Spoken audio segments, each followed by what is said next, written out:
Morning, everybody. Afternoon. Good evening. Welcome back to the stream here. So this week is going to be a little different. I'm just going to jump right in and get into it. Today we're learning how to take some live action footage, like you guys see right here, or maybe it's an indoor scene, and we're going to put the most realistic robot into this scene. We're going to use After Effects to track, Cinema4D and Octane to build our scene and render. But you guys don't need Cinema4D to do this. You don't need Octane to do this to follow along. You can do this in any 3D software that you have. I think all of these like tips and skills and steps apply to the general workflow of this kind of effect here. So what I'm talking about is simply this right here. A lot of you guys know that I work at Corridor Digital. That's my full-time thing. And we did a couple Bosstown Dynamics videos last year. They blew up. It was super awesome. And I want to kind of break this down for you guys and show you how this is done from start to finish. Again, it doesn't matter what software you have. I think this can be done in any software. It's just a matter of applying these skills across the board. So what makes this work really well, there's a few things. So first thing, there's contact between humans and this robot. This is actually me in a motion capture suit. We use the Xsense motion capture suit. And that's Jake there. He was rotoed out. Those balls that Ren are throwing, those are rotoed out as well. So the human to robot contact really adds a lot to the realism of the scene. Another thing you'll notice is it's tracked into the footage pretty well. So that's something that we'll be talking about pretty early, is tracking. We'll talk about taking motion capture data and applying certain, whether you have a robot or whether it's just primitives. We'll talk about applying that data to we'll talk about taking that geometry and applying that to the motion capture data. We'll talk about lighting the scene. We'll talk about texturing the robot. We'll talk about last steps for rendering. And finally, we'll talk about compositing. So, if you guys want to follow along live, the link to the Discord server is at the bottom of this video in the description. So you guys can download the model I'll be using. You also can download the mocap data that I'll be using as well to comp into our scenes here. We're just going to jump right in. I'll announce the contest winners at the end of this video. And for any people who are just joining, I'll ask you guys if you could just kindly let them know, fill them in on what's going on, because I'm going to be pretty focused on the actual work here for the first hour and a half or so. So get your snacks, get your drinks, get ready. Let's make a super cool robot and let's render the crap out of it and comp it in. You guys will notice there's some puddles here. We're going to get into some little advanced compositing. So I'm very excited. But before we do that, what do you guys want to do? Do you want to do an indoor scene or do you want to do an outdoor scene? They both have water, so we'll deal with comping reflections.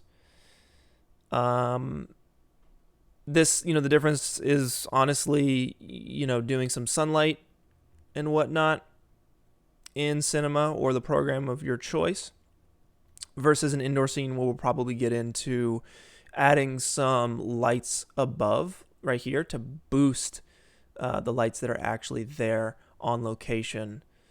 So maybe the indoor one would have one or two extra little tips and tricks for you guys. But honestly, it's whatever you guys are looking for. Outdoor, indoor. Outdoor is harder, so do outdoor, indoor. Oh, it is half and half right here. Everyone's saying outdoor. Man, I was hoping you guys would go for indoor because we got this little light here. Outdoor. Okay, y'all have spoken. We're doing outdoor. I'm closing the indoor comp. We're just going right in. So this is the outdoor comp. I know my lens is a little dirty. Just going to have to deal with that. So you have your footage, okay? You shot your footage. It looks awesome. What do you do with your footage once you get into After Effects? So I really, really enjoy the After Effects tracker. It is fantastic. It works 8 times out of 10. It's just a great little tool. And I've actually already tracked this. This is ready to go for you guys. So we can just kind of break this down real quick. You don't have to sit through any loading times or render times. But real quick, what I'll do here is let's turn all this stuff off. Let's hide it, and I'll just briefly describe what I did to track that scene. So Zuma wants that indoor. I hear you, dude. So all you need to do really is go to, let's see, you got to use the After Effects camera tracker, and I basically use VC Console. It's the best thing ever. Just Google it, VC Console. It's free. Gets this little search window here, and I'm just going to type in camera, and down here you have 3D camera tracker. Now, once it's on your scene here, you can give it a couple pieces of information to help get a better track. So most of the time, I just hit go, I hit analyze, and it starts doing its thing. Now, if you have a zoom in your shot, you're going to want to switch this to a variable zoom. If you get through your track and it looks wonky, there's a couple things you can do. First, you can drop down advanced and check the detailed analysis checkbox. Sometimes I do it as default, sometimes I don't. In this case, this track that you guys saw was just a default track. I didn't do anything to it except for rotating these planes after the fact, and we'll talk about that real quick. Because when you take this track from After Effects into Cinema4D, you want it to be as easy as possible. You don't want your scale to be crazy off. You don't want the rotation to be crazy off. You want to have pretty much everything as set as you can when we're hopping from one program to another. And it's going to be the same later when we light and texture and render in Cinema4D. We want it to look as good and close as possible to this base footage, so that when we come back to After Effects, it just looks flawless. There's not much we have to do. So, okay. Let's hide this stuff again, and I'll walk you guys through the process of creating those planes and setting up your scene, your 3D scene in After Effects. So, I'm orbiting around this one dry spot here. What I want to do is set my origin point. So I'm actually going to duplicate this. So, and hide this guy. Okay. So this will be just our demonstration here. We already have our scene ready to go. So right here, these points go away if you don't have the 3D tracker selected. So make sure you click that, and then you'll see your points.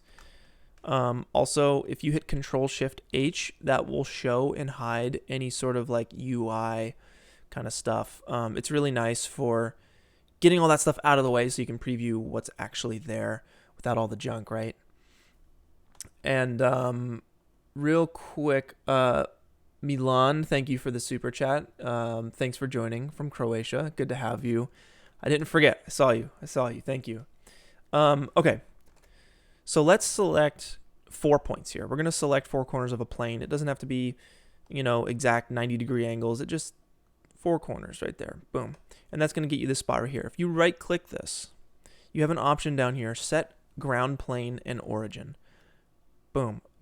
And it's just letting you know that any, anything created before this point won't count for what you're doing now. So make sure that's the first thing you do. Set your ground plane and origin. And then with those points still selected, I'm just going to create a solid and a camera. And it's going to do exactly that. It's going to create this solid. And if I scrub through this, it looks like it's stuck pretty well. Now, the second thing you can do, if your track is off, what you can do, there's actually a cool little trick here. So you can specify the angle of view. If you know the focal length that you shot this at, I know I shot at a 24 right here. You can specify the angle of view, and that'll unlock this horizontal angle of view option here. And right now it's set to 66.6. And what is horizontal angle of view? It's not field of view. So I'm not going to type 24 in here. It's a little confusing. Horizontal angle of view is kind of a technical thing. right? But let's see. I had a chart pulled up, but let's pull it up again real quick here. So what I'm gonna do is just Google, because we want the focal length, right? Or we know our focal length. So I'm gonna say focal length to, yeah, horizontal angle of view. And that should give you a chart here. Let's just go to that site and see what it says. So if we scroll down, we can see the lens focal length, right? We know we shot at 24. And 35 millimeter, yeah, that's basically what the DSLR is, basically, right? So we're going to go 24 millimeter, and our horizontal right here, horizontal angle in degrees, the field of view, or the horizontal angle, 73.7. That's the number we want. It's the horizontal for the 24 millimeter lens. I'm going to come back into After Effects. I'm going to plug that number in. Boom, boom. And now, if your track was janky, that is going to help. It's going to give it another piece of information to make it better. But we don't need to do that because our track worked and looked good. So I'm just going to undo and go back to how we had it. So we have this ground plane. I like to work with a little bit of context, so I'm going to start adding a couple more planes here. I'm going to select my footage, the camera tracker, and I'm just going to go back here and start selecting some points. So let's see here. Maybe like, what do we got? Here's 4 right here. 1, 2, 3, 4. I'm going to right click, create the solid. Looking nice. Continuing on. What's back here? Let's add a couple more planes just for context so that when we're in Cinema or Blender or 3ds Max or whatever you guys are using, you have a little bit more context as to where you're at in 3D space. So I'm just going to add these points here. Boom, looking good. And just, I'll get one more like back here or something. And again, if your tracking points aren't showing, you can just, boom, click the camera tracker there. And let's get like, I don't know, these 4. Is that going to look right? It's kind of wonky. Let's try another 4.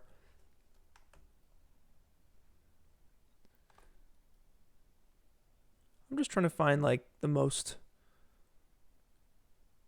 squarish looking 4 points I could find. Sure, that works great. So we have our planes here, but they're all kind of rotated at weird angles. So what I want to do is normalize the 3D space here. And this is the next level.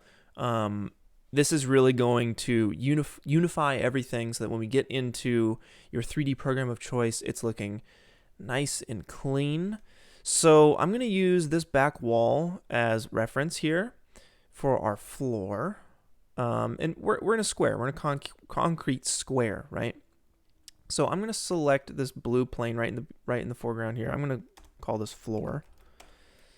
And let's see. In After Effects, the green arrow is the y-axis, and it's actually reverse. For most 3D programs, usually the y-axis is up and down. But in After Effects, it's forward and back. It's actually Z-space. So I'm going to hit R here on the floor, and I'm going to rotate this so that it's pointed right at that back wall. And I'm kind of just doing it by eye here. I'll do the same for this purple one. It's close. Let's just get it there. Let's continue around our scene. We have this pinkish one. We'll rotate that so it's facing the right direction. Continuing on, we have the red. We'll rotate that so that the green arrow or the z-axis is all pointed in the same direction for all these planes. And this is just going to set us up for an easier life in our 3D program of choice. For me, that is Cinema4D. Big fan. So I'm just going to kind of zoom around the shot here and just make sure that everything pretty uniform. So this is just by eye, right? Everything looks pretty good. This one looks a little slanted down for some reason. So you can hit W on the keyboard and that'll get your rotation tool out. That feels right. This one seems a little wonky. Let's flatten that guy out. Okay, so now that you have everything rotated by eye, you could also do this for a wall. If you have a corner of a wall here, you would, build your wall. You would, do something like that, holding shift to snap it. That's 90 degrees, and you just make sure that sticks to your wall. So let's take all that, right? And we want these numbers to be, legible and match here. Actually, the scale is pretty good all around. Now the position is what's all crazy. So if you were to make, let's say, just a new solid, right, and you made it 3D, it's like down there. It's just down there. You don't want anything down there. You want something pretty easily accessible when you're bringing in 3D objects into your scenes. So what do we do? How do we fix that? We want it to spawn right in the middle. So let's delete it, okay? Let's select everything minus your footage and minus the floor that you created and parent everything, including the camera, to the floor. So that's all 3D planes that you just made plus the camera parented to the floor. So now, let's see. Let's zero out these settings. So I'm going to zero out the rotation. And if this is working correctly, you're not going to see anything happen. Perfect, because all the planes are connected to the camera, so everything's moving uniformly, if that makes sense for y'all. So we'll go to position, we'll hit P on the floor, and we want this right in the middle of our composition. And since I'm using 4K footage here, just as an example, if I make a new solid and I hit position, you can see that it is in the middle and the position is set to 1920 by 1080. If you're using 1080p footage, it'll be 960 by 540. So it just depends on what footage you're using. So let's type 1920 by 1080. Right, and again, nothing happened because everything's moving uniformly. But that just shifted everything into the middle. And lastly, we just need to unify the scale. So if I make a new solid once again, I hit OK, and I make it 3D, it's going to sit right in the middle of our scene, right there, right in the middle of the floor. And actually, the scale is pretty good because you want to scale this up to about the size of your composition, this window right here. And that actually looks pretty great. So I think what I'm going to do is just say that's fine. And I'm going to unparent everything from the floor. So I'll just hit none. And now we are off to the races. So let's export this scene here. We don't need that one, right? Let's export this. And luckily, After Effects communicates really easily with Cinema4D. So all you really need to do is go to File, Export, Maxon Cinema4D Exporter. And that's it. It's going to make a Cinema4D project file that you open up, and yeah, let's just hop in to Cinema4D. I already exported the one from earlier that you guys saw, so I'll be using that. All right, pardon me. So this is my default scene. In let's get Octane going for y'all. Boom. Move me over here. Everyone following along? Everyone feeling good so far? Give me a little thumbs up. Sounding good, looking good. You guys tracking? I know I'm moving a little quick, but I just want to, keep things quick for the people who are watching this video after the fact as well. Keep the info coming. So this here is my default scene in Cinema4D. This is the first thing I see when I pop in, and you can actually make your own default scene by going to Window, Customization, Save as Default Scene. So, if there's things you do a million times, do them once, save yourself the time, and save it as, your default scene. But we want to open that camera track. So let us do that. Boom, outdoor. Here we go. So this is what comes in fresh from that file we exported. Again, I'm using, the other shot or the other track that I did. I just didn't want to have to wait 5 minutes for the thing to track for you guys. But you see, it's the same thing, right? It's like exactly the same thing. Now for scale, we want to make sure our scale is correct, right? So if we make a figure, this figure is 180 centimeters tall, which I believe is 2 meters. It's just under 2 meters, right? 180 centimeters. So we know that person right here is just under 2 meters. That's about the size of a person. And I always use a figure to determine scale. It just helps me visualize things. So we want to normalize the scale of this so that, we can just get to adding that robot and making things look realistic. Because light affects things differently depending on how big they are, depending on how small they are. So you want to get the scale right for your scene.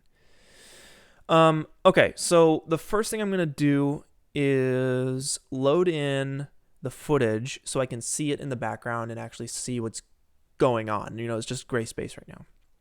I'm going to double click down here in the material viewer, and we get a new material, which you guys can't see because my face is blocking it. I'm going to double click that. And basically, we just want to go into the color tab and load an image. And we want to guide ourselves to a JPEG sequence that you would have rendered out from this footage. You obviously don't want to include the 3D planes, right? Just do a low quality JPEG sequence. And I say low quality because you want to be able to scrub your timeline. And if you do a 4K export or a 1080p export, even, it's going to chug. So, you can get, I'm down to I think 960 by 540 on my JPEG sequence. So let's load that in real quick and see if things are looking good here. Da-da. Outdoor. You only need to double click the first image, and it's asking if it wants to copy the path. Just hit no. So it's loaded in. Great. All right, so let's make a background, right? In Cinema, you can make a background. And let's drop that on to the background. And you can see right here, boom. This is awesome. Look, the grid lines up. The horizon basically lines up. We might tweak a couple things here, but for the most part, this is looking good, except for the fact that our background is not animating. How do we do that? Super simple. Once again, double click the material that you can't see because my face is blocking it. In Cinema, all you need to do is click this window here and go to the animation tab, and all you want to do is hit calculate. You hit calculate and boom, it's going to get you your start and stop frames, and you would think that would work, but dang it, it's still not working. What else do I have to do? Well, you got to go to editor and check animate preview, and now we're looking good. Yeah, this is nice. We are oh so close. We are oh so close. Now, we just need, well, first, save your scene. Don't forget to save, guys. Okay, so we got our background in. We want to get the scaling right of this person. We don't want to scale the person up, right, to a normal size because they wouldn't be a normal size. Technically they're huge because if we check their height, it's 1,200 centimeters, which is not correct. Once again, this is the size of an average human, 180 centimeters. So we want to scale our scene down, right? So how do we do that? Pretty simple. So you have this folder, right? Let's get out of the camera view here. And just a quick tip for you guys. Let's say you're in the camera and you move it and it was part of the keyframed footage. Well, in our luck, it snapped back. So Let's see if that helps us or hurts us. I'm gonna hide. Let's see. Do I want to hide the background? Let's hide it for now. I'm just gonna hit this first little checkbox once, turns green, twice turns red. There's also a lot of stuff going on here. So let's see here. Let's select this outdoor scene, and we want it to scale from the center point. If we start scaling it, just as an example here, if we hop into our camera and we start scaling this null object, it's going to move our scene in places we don't want it to move. So we want to scale from the center point of our world here. So we're going to have to move this little gizmo here to 0, 0. Now, one thing you can do, or one way to do that, is basically click this button here, the Enable Axis tool. And that's going to allow you to move your axis, but not, the folder that it's in. This is our folder. That's all the stuff in our folder, including our camera. We just want to move the axis. So we want to get this thing to 0, 0. Now, in my experience, if I type these numbers in down here, it's actually going to move. It's not doing it. This is great, guys. This is great news. This is working properly. But let's see if it plays properly. I'm going to uncheck. Okay, you see that? As soon as I unchecked it, it snapped back, and we don't want that. Why that happens, I do not know. Let me try another test. I'll enable the axis. I'll move it. I'll uncheck that, and yeah, it moved. It moved again. We don't want that. That's kind of janky. So my fix for that is basically to put this null object and all the things inside of it inside of another null object. I wonder if this would work with a connect object or a connect. These are technically modifiers, or I think these are the modifiers. Terminology, y'all. Let's just put this in a null object, okay? In Cinema, you can just hold down the primitive box, let go on null, and boom, we're in a null object. And now, if you guys will notice, if I hit the enable axis, I can move this. When I uncheck it, our scene doesn't shift, and it plays normally. So that's exactly what we're going for. So once again, I'm going to check enable axis and make sure it is in fact on 0, 0. And I'm checking down here and seeing that it is not. Here's the weird thing. If I type the numbers in, you can see, oh, it's working. Guys, I think it just worked. Oh my goodness. Oh, that's great. Okay. Sometimes it's janky and it doesn't work. All right. So yeah, we're in our scene. And now nothing has changed, but we're set up to scale this thing properly. So I'm going to select the null object. I'm going to hit T for scale, and I'm just going to scale this thing down, which will, in fact, scale our boy up here. And when I scrub, oh, you guys will notice it snapped again. Why does it do that? Why? I don't know. So here's the workaround. Basically, you select your null object, you go up here into the attributes manager, you click coordinates, and you can type these numbers in now. So I'm going to type 0.1, 0.1, 0.1, and we have a giant dude, and now it's working properly. For some reason, you have to type it in. I don't know why. It's just kind of janky. Like I feel like it should work. Maybe there's a reasonable explanation for why it does that. I don't know. But we want to get to what looks like the average height of a person. That feels about right to me. Maybe a little taller. So I'm going to come down with the scene a little bit more. 0.12, 0.12, 0.12, 0.12. That is kind of a tall person, I feel like. Let's go 0.14 and call it a day. 0.14. Okay, cool. Bam. So we have our camera set up. It's working inside of Cinema4D. Or if you guys are using Blender, these tips and tools and tricks and all this and that, they still apply. They'll work for you guys. If you guys have any specific questions, you can join the Discord server. The link to is down in the description below. people on the Discord server, they use all different kinds of programs. So if you guys need any help with that, there's people for that in the Discord server. Or just use Google, use YouTube and Google some stuff. If you're in Blender, I know that Blender Guru and Ian Hubert, both of those guys are incredible. Peter France, incredible. Blender artists, when it comes to Maya or 3ds Max, I don't got anything. I don't got anything. But C4D, you can check out Grayscale Gorilla. That's how I learned. You can also check out, I know Chris Schmidt has Rocket Lasso, and I think I saw he was in here somewhere. He is there. Rocket Lasso. What's up, Chris? Oh my God, I learned so much from this guy. I'm so glad you made it. You finally made it to, you were on the first one. Now you're on the 12th one. Good to have you, buddy. I learned so much from Chris at Rocket Lasso. He's the master of dynamics in Cinema4D. So, okay. We have our scene set up. We have our camera set up. Let's talk about motion capture data, because ultimately we want to apply a robot model that hopefully you guys downloaded. It's in the Discord server as well under stream info. We want to take mocap data and put a robot onto that mocap data.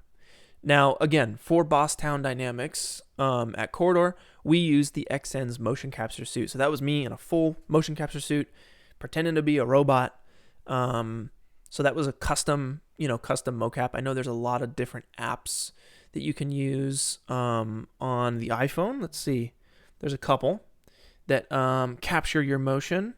Let's see. I'm looking at Moves by Maxon. There's also... Yep, that's all I got. Moves by Maxon. Google some other ones. But today, we're not using any of that. We're going straight to the source, guys. We're going to Mixamo.com. And if you don't know about Mixamo.com, you may have been living under a rock. Because Mixamo is awesome. There's all this mocap data for you guys. Like, upload it. It's part of your Adobe Creative Cloud subscription. And, the website, it's laggy. It is laggy as you can see. Maybe if I make it tiny, it'll go a little faster. But guys, there's so much good stuff here. Hundreds and maybe thousands of different mocap animation. Download the one you want for your robot or whatever. Okay. I believe I have already downloaded some mocap data. It is also in the Discord server for you guys if you want to follow along. And it's a little bit of breakdancing. Now, the one thing we're going to need is what you see right here. We need a T-pose, because we basically, most models, most characters come in a T-pose, because that's how you set your mesh to the mocap data. If your mocap data starts like all weird, like that, you're gonna have to, tweak your model to that point. And then once both the mocap data and the mesh are locked, then it can be free. But the easiest way to lock it is in a T-pose. Now, some mocap programs allow you to start your mocap data with a T-pose. Mixamo does not allow you to download mocap data with a T-pose. But there's a quick workaround, very easy. So, you click the model you want, you hit download, okay, right? FBX is what you're going for. You can get up to 60 frames a second. We don't want any skin because we're not using a character. They do have characters as well. I'm going to go without skin. And you can hit download, okay? Now, what you also want, right, because we talked about that T-pose, you need to get the model or your robot in a T-pose connected up to the mocap data in a T-pose. So all you got to do, boom, type T-pose. And right here, Mixamo's provided a T-pose data here. You're going to download that as well, okay? So you got your T-pose, and then you got your fun animation that you want to apply your robot to, ultimately putting it into the scene that we just tracked and got into Cinema. So let's open the FBX that we just downloaded, right? So let's see. That'd be under mocap, robot, hip hop, dance. Boom. And right off the bat here, it's playing and it's doing its thing. This is great because this is what we want. This is why we're here, guys.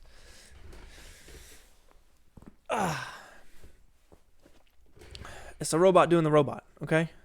What else could you ask for? So, yeah, frame 0.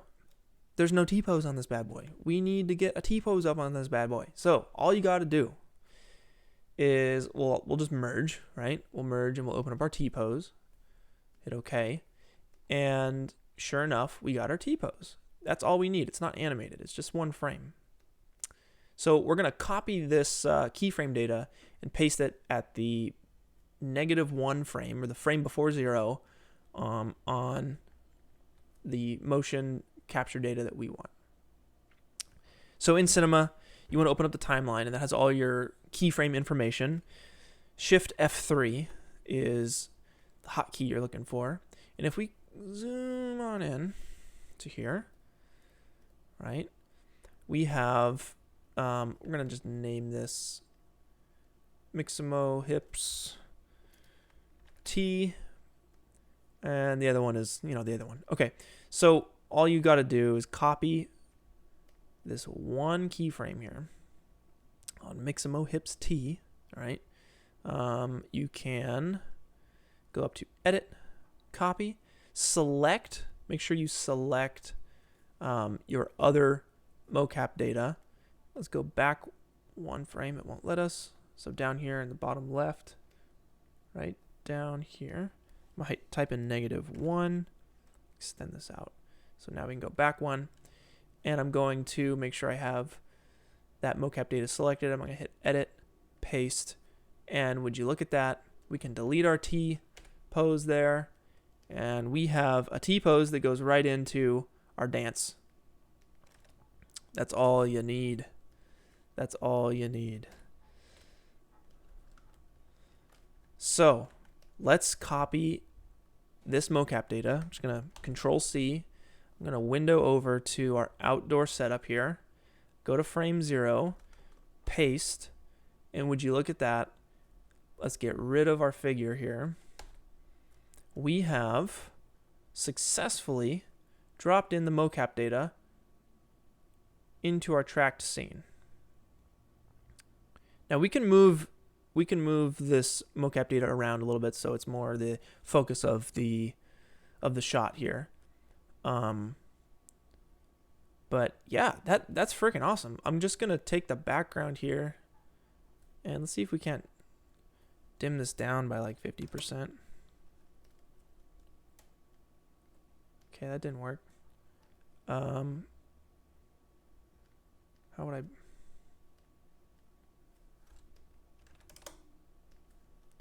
doesn't work either. Okay, whatever. I just wanted to make this a little easier for you guys to see. But yeah, it's in there and it's looking good.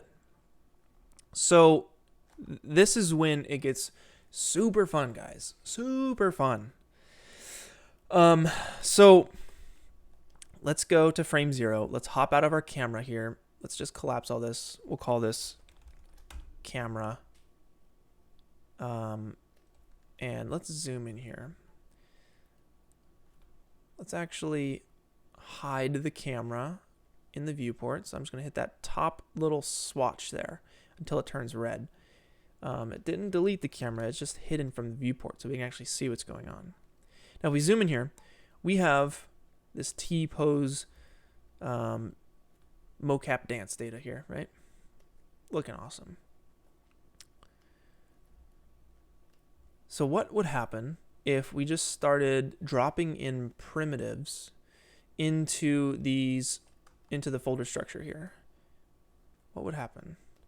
So let's make a box, scale it down, and just say these are the hips.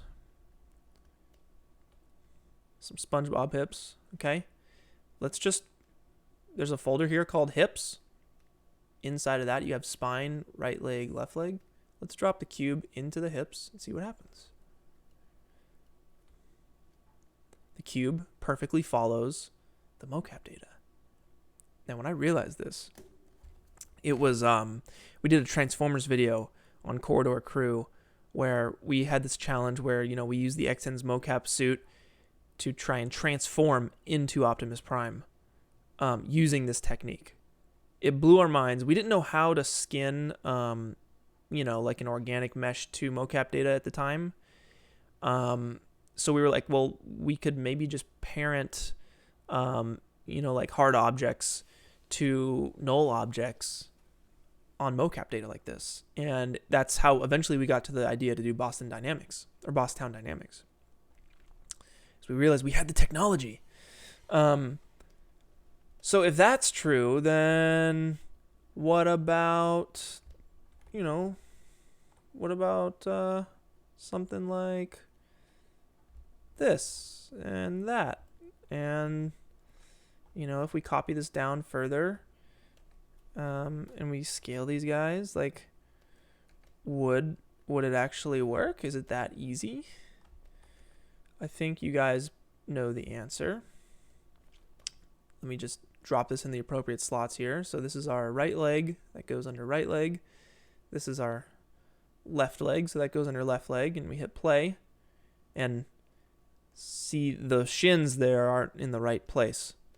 So we want to put those, let's see, this is our right leg, that goes in the right leg subfolder, same for the left leg. And, if we turn off the joints, we can see this thing starting to work. So you guys realize now what we can do with this, right? This is when we get our robot model and we start putting those robo parts on, okay? So luckily for you guys, I included a robot model on the Discord server, free to download. Let's just do, I believe the licensing agreement was personal use only, not commercial use. So, use it wisely, y'all. Use it very wisely. And thanks to everyone joining and watching. I hope you guys are having a good time. You guys following along okay? I know this is a little different format. I'm more focused here on the actual info for y'all, which I'm feeling good. So, okay. We know that works. Let's find our robot model. Let's open that guy up. Let's actually merge, right? So it's going to be included in our actual scene here.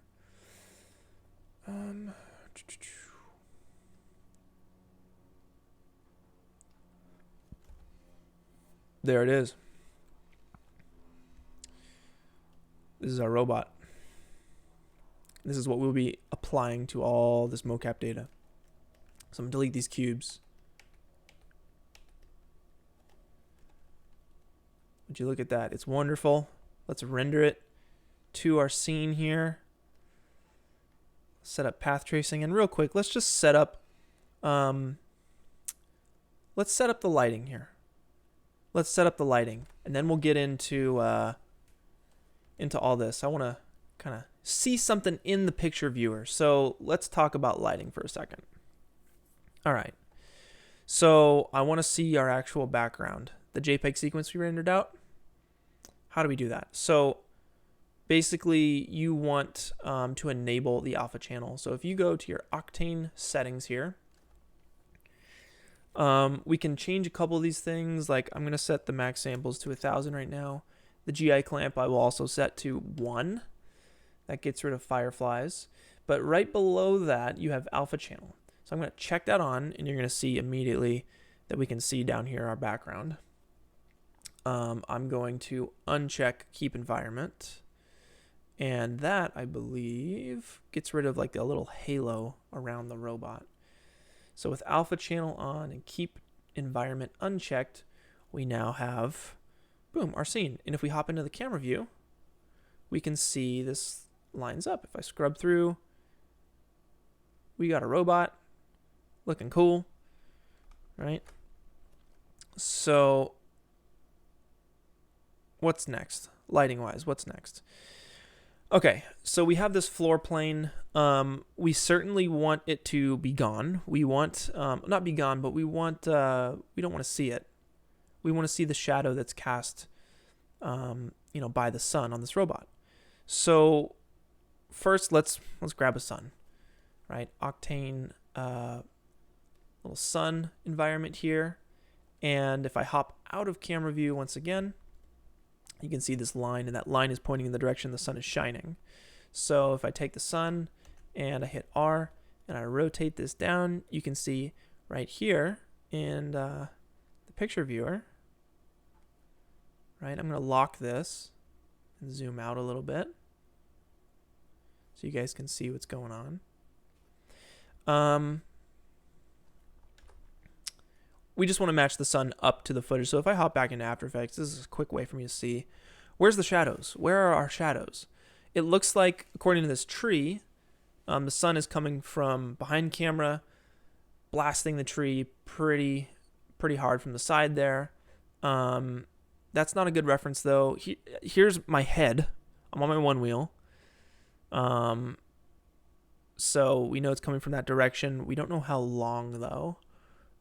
So if I was standing right here in the middle of the scene, how long would my shadow be? Would it be the length of my body is tall, or would it be 2 times the length of my body? And that's really why you want to drop yourself into the scene here. In the indoor scene, right, I used a reference. And always get reference, guys. Always get reference, because you're going to get a lot of good information from that. Like, how are the shadows hitting? How am I lit? How bright is my shirt? How dark are my darks? That kind of stuff. How does the reflection work in the puddle? What does my motion blur look like? That gives you a lot of info. And I failed to do that on the outdoor scene, but that is all good. We will figure it out, guys. Let's take a look at the tree here. It looks like the tree is, that tall.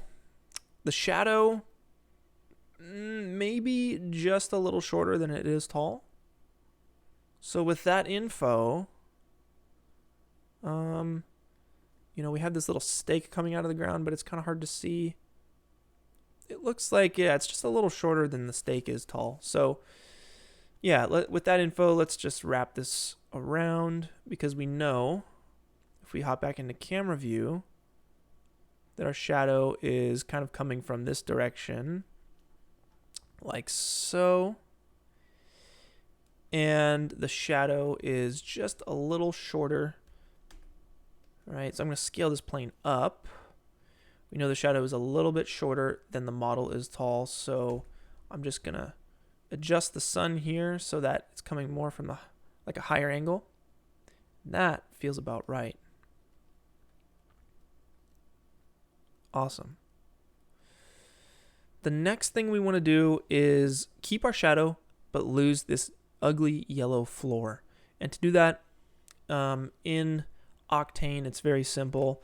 You just make a diffuse material, and it was created over here. You guys can see that, hopefully. Yep. Scoot me over again. Let's apply this diffuse material to that floor. You can see down here it updated. And basically all you need to do is go to Common and check Shadow Catcher. And boom, there you go. It's going to do that. Exactly. It's going to catch that shadow. Hop back into camera view. We can see we're getting closer and closer by the minute. But another crucial step to getting the lighting looking legit is use an HDRI. Okay, so let's see. Let's zoom in here again, and we'll talk about motion blur in a second. But we want to get the HDRI correct.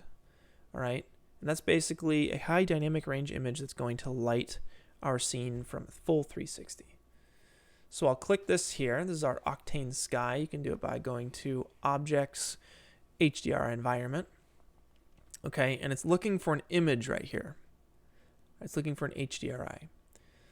So since I use Grayscale Gorilla stuff, I'm basically going to right click this and go to HDRI link and link this texture to the browser, and we can just find a HDRI that works. But for those of you guys who don't have Grayscale Gorilla's HDRI link, then basically all you have to do is go to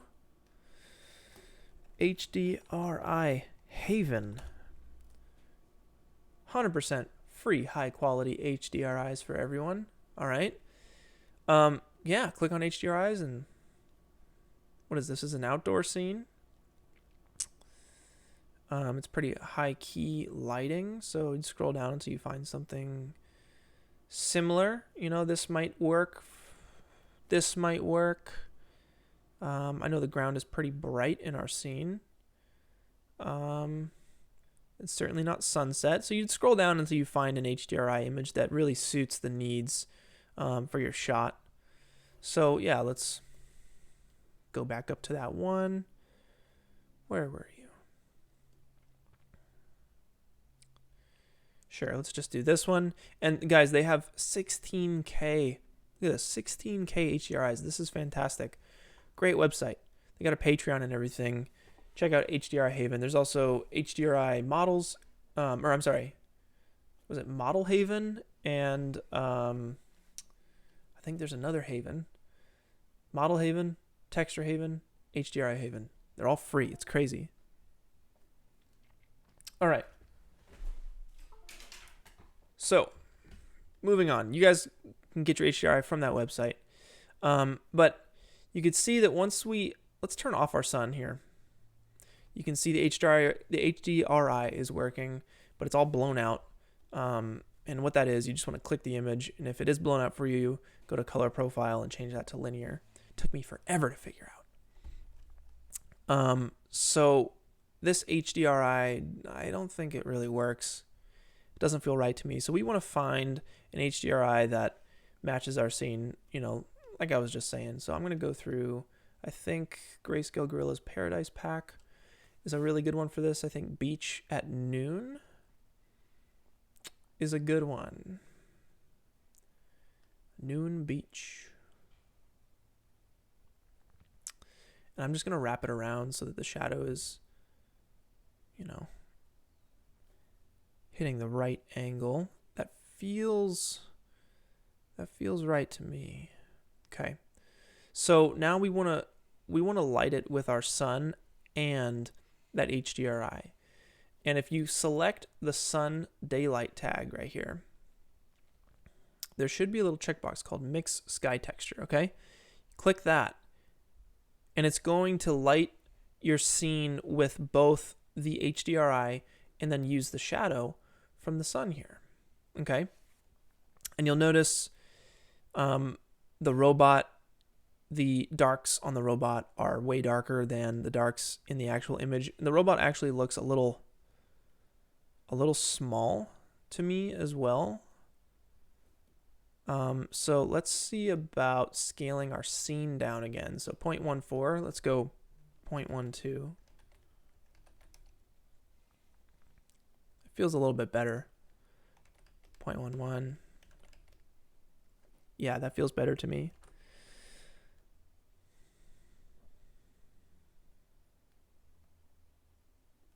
Sweet. I'll go back to 0.12. All right, so we have a robot in the scene, but it's not dancing. The lighting is generally in a place. We can come back to it. We'll touch back on that. Make sure you guys save your scene, please. Save your scene. All right. Moving on. Let's hop out of camera view here. And let's link up these robo parts to our mocap data. I'm going to pause the live viewer here, and we'll just get into here. We'll go to filter. We'll check the joints back so we can actually do this and link this guy up. So here's the thing. You basically, all these points here, like these hips and the knees and the ankles and everything, you want the model to, you want to line those joints up with joints on the model that make sense for, you know, the joints to actually move on the model. So the foot is not going to move from this center point. The foot is going to move from probably this point right here. You know what I'm saying? The foot's going to move more like that. So you're going to have to move your axes to match the model and also line up with these joints here. And we're going to do that together on this model. So let's see, how do we do that? Where do we start? Let's start with the front view, okay? Let's start with the hips. So we don't want to move the mocap data. We want to adjust the robot to better match the mocap data, okay? So with that in mind, right, we have the robot, the axis is perfect on the ground here. I'm going to hit T, and we're going to scale this up so that the hips of the robot match the hips of the actual mocap data. And I'd say this point right here, you know, this little cylinder, we want to match up with, you know, this point on the mocap data. So let's do that.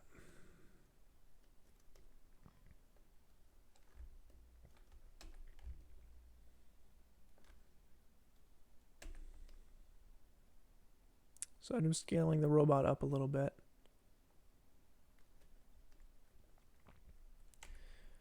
I'll check the side view here. I'm going to hide the arms because it's a little difficult to see.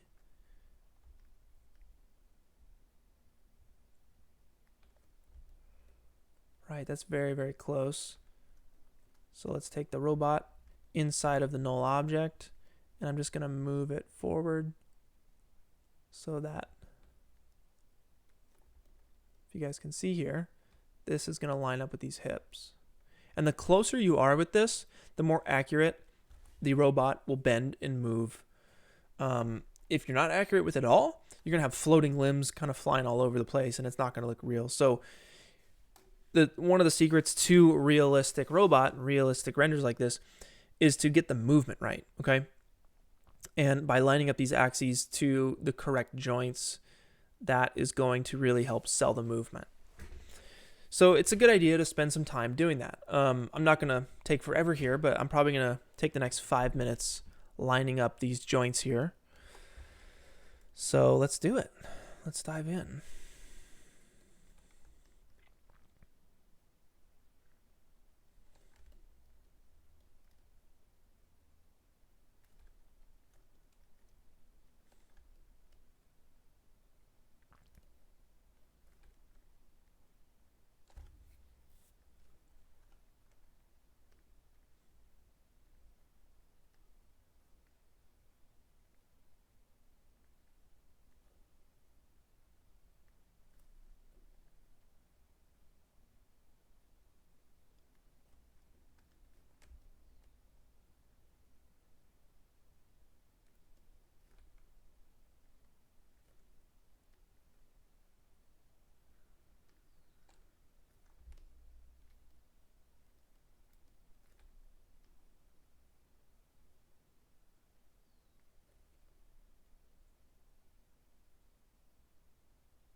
You can see how it's disconnected here. It's not really connected to anything. And that goes back to, you know, modeling. Maybe you put a piece here that hides that, right?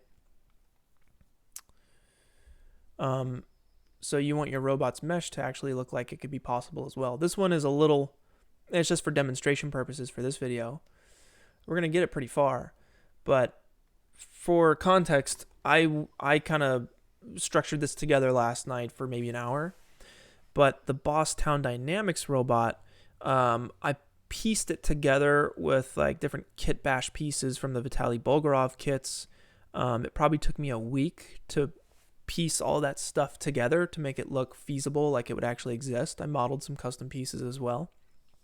And then it probably took me another week to texture the entire thing.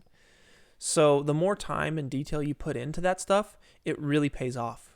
And those are the moments, those are the times with the actual model itself and with the texturing, that's the time to put the detail work into to make sure it looks as legit as possible. It looks like it's real, like the pieces could actually fit and connect together so that when it's moving around like a robot, it looks feasible. You know, with this one, there's a couple floaty parts and everything, but, you know, this is just for a, you know, YouTube tutorial. You guys will get the idea. I'm going to keep connecting these things, and I'm dropping this geometry here. I've sectioned off all these, the different legs and the hands and the limbs and everything, so that when I drop them into the joints here on the Mixamo data, they're actually, you know, together. You know, this leg is made up of, you know, 5 or 10 different parts. So obviously you just want to make sure your grouping and your parenting is right. But that's looking pretty good. Let's see if we can't get the knees and the shins going next.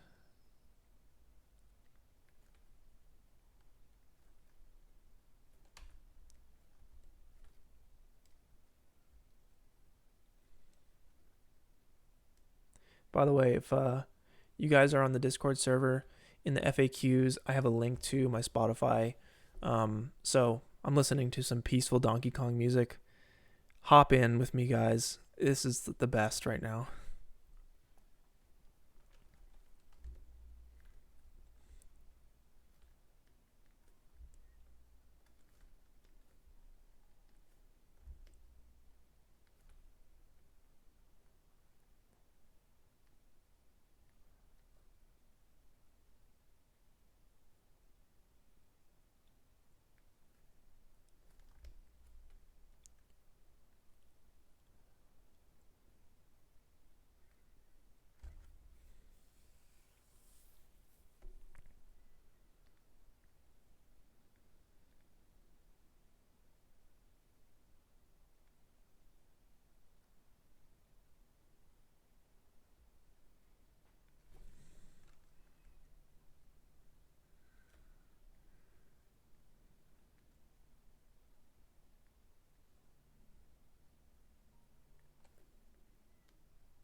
So you guys see how this knee is bending at an angle that doesn't quite make sense? You know, it should be bending from this cylinder here, but it's kind of bending from down here. That's because this model is placed at a point where, you know, the knee is a little lower, so it's bending from that point. We want it to bend from that point. So we could do a couple different things to adjust that. We could, let's see, we could move go to our side view, move the axis down to the ankle joint right here, and we can scale the knee down so that it's scaling from a point. Hold on, does this make any sense? Okay, scaling just that piece. We want the whole thing. So the left leg, make sure you move the axis for the entire model, or for the entire null object. Once again,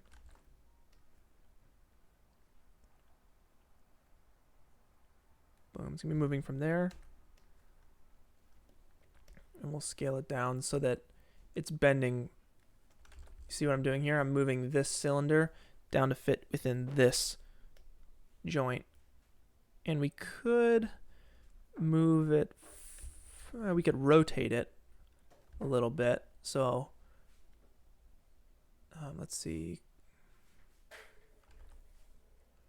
we could rotate it so it's more sitting in the middle of that joint there. And you know, I could get it accurate all day, but we still have a, you know, little timetable here. And now when this moves, you can see how it's bending more from this joint here.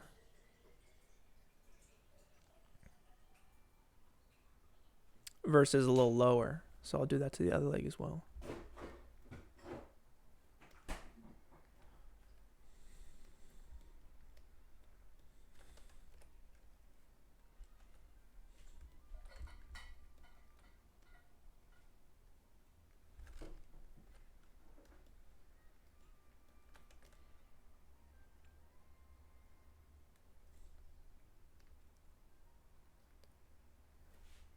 Dude, this Donkey Kong music is so good.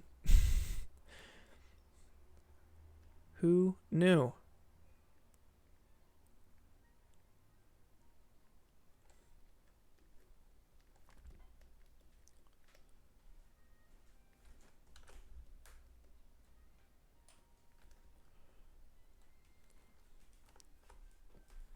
Next up we have the feet.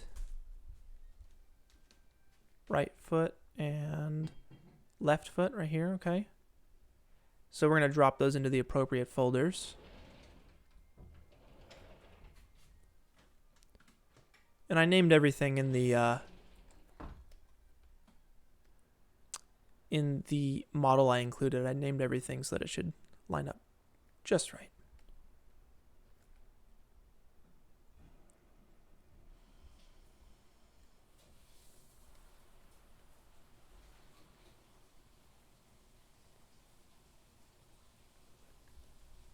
It can get a little confusing with the hierarchy and structure, but you guys will get the idea.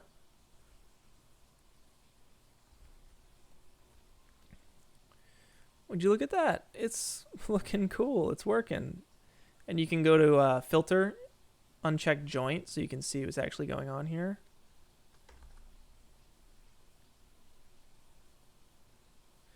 I like to hide my Octane sky from the viewport, so when I click into the background, it unchecks that. And same for the sun. I'll just turn that off so we can get a better idea of what's going on.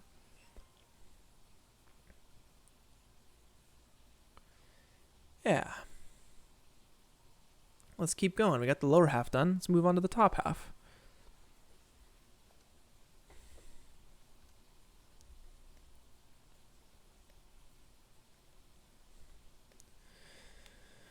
So I'm just going to go with the arms right now. Let's get the arms right.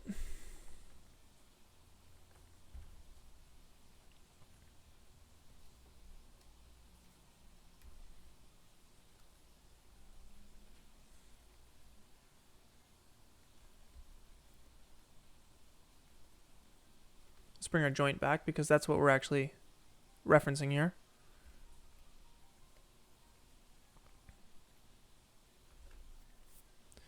So the shoulder on the Mixamo object is a little lower here than our actual model. So we're going to have to kind of stretch and skew the model a little bit so that it matches the mocap data.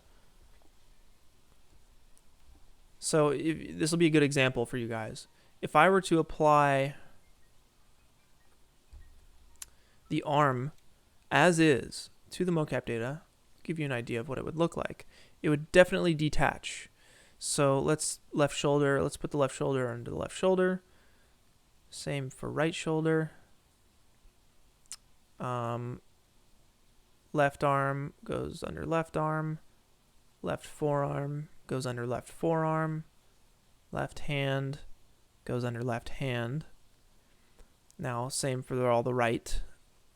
We got the right arm, we got the right forearm, and we got the right hand.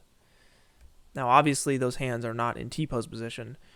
This will be an extreme example of what happens when you parent geometry to mocap data when it's not lined up. See, obviously it looks bad. So you want to make sure that your joints are as close as possible. Otherwise you'll be getting small micro versions of this, which will lead to it looking not realistic, obviously. So I'm going to undo all that parenting.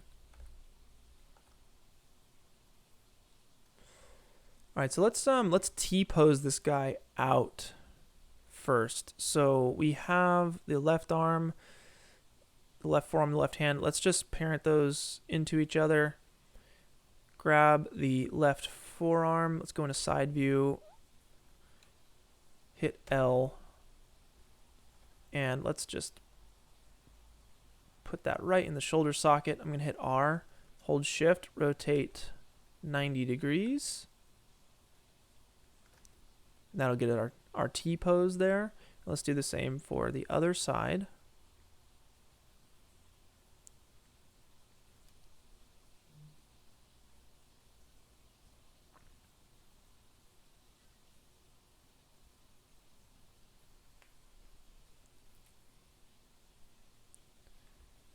Okay, we're going to move the axis to that shoulder.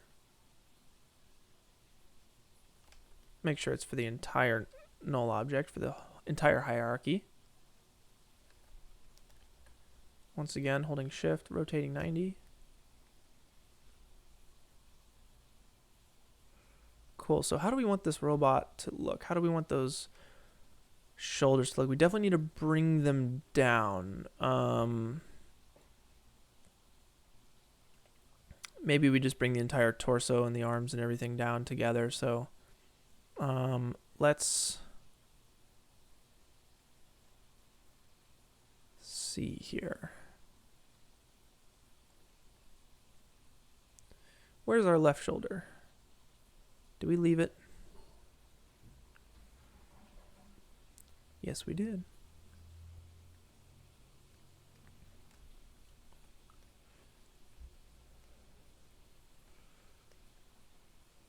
All right, so the left arm, we know we want to bring this thing right there on that joint. And you know, since it curves up like this, the geometry curves up. Let's see, I'm going to scale this down. And maybe I'll bring it down because I'm going to have to split the difference here between the shoulder and the elbow, because the elbow is not going to be able to rotate properly here. So I'm going to split the difference right about there. That way the left arm is as close as it can be. So there's kind of two smaller errors rather than one big error, you know. Now the wrist, we want to get the wrist right. I believe this is, yeah, left arm, left forearm.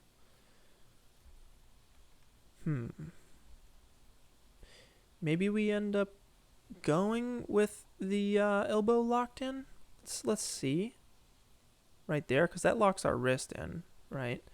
And if we scale that up, we just want our elbow right in there, and then we'll take our elbow, our left forearm, we'll hit L, and we'll make sure we're scaling from the elbow. Hit T, and that'll scale the arm up with it, right in the wrist there. So the wrist is right on that. And I'm not going to worry about the fingers because that's going to be, it's going to be a long time. Again, that goes into the detail that takes this to the next level. You're definitely going to do that if you're trying to get as close as possible.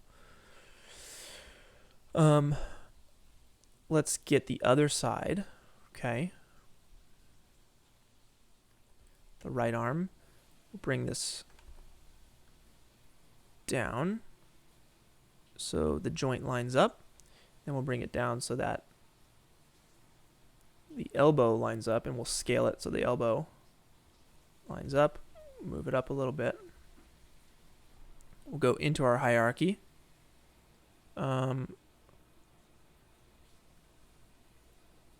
Let's see. The right arm.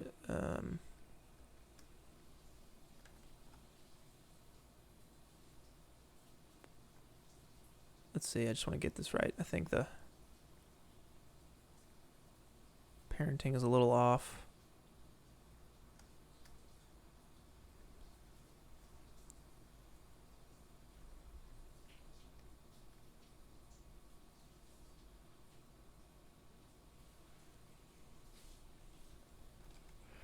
All right, and just same thing. We're going to make sure that these joints line up. So I'm going to scale the forearm, which should have the hand inside of it. Scale that up so the wrist lines up right in there. As for the shoulders, let's just bring both of these down. Scale them down. And just make sure those joints are right in there.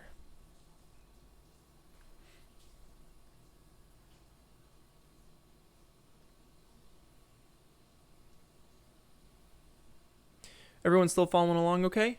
Everyone's good? Thanks for hanging out.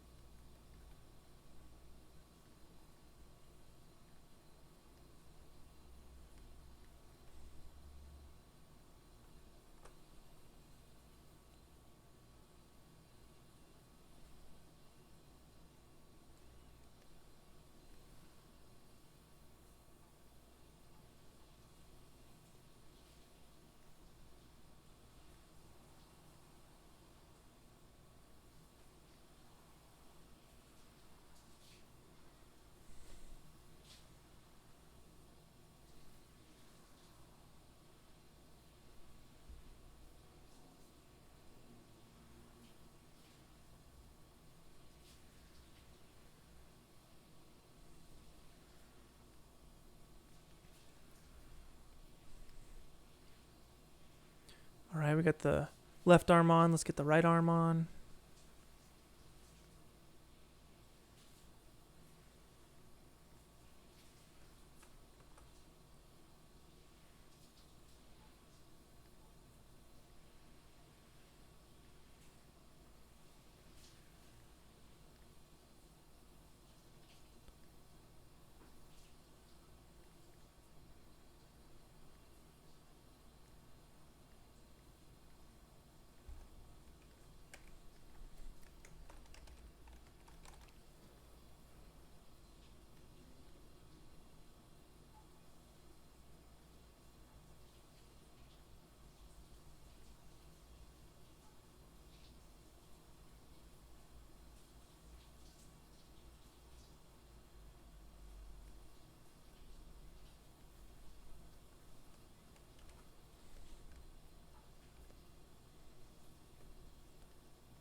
Sweet, looking pretty good.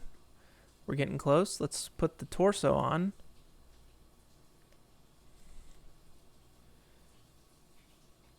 So the torso will probably go on spine 2. Spine 1 will go under spine 1. And we'll put head under... Let's put the head under the torso as well, because they'll be connected, you know. This robot doesn't really have a neck. It's all kind of connected. So let's take the joint off and see what we got.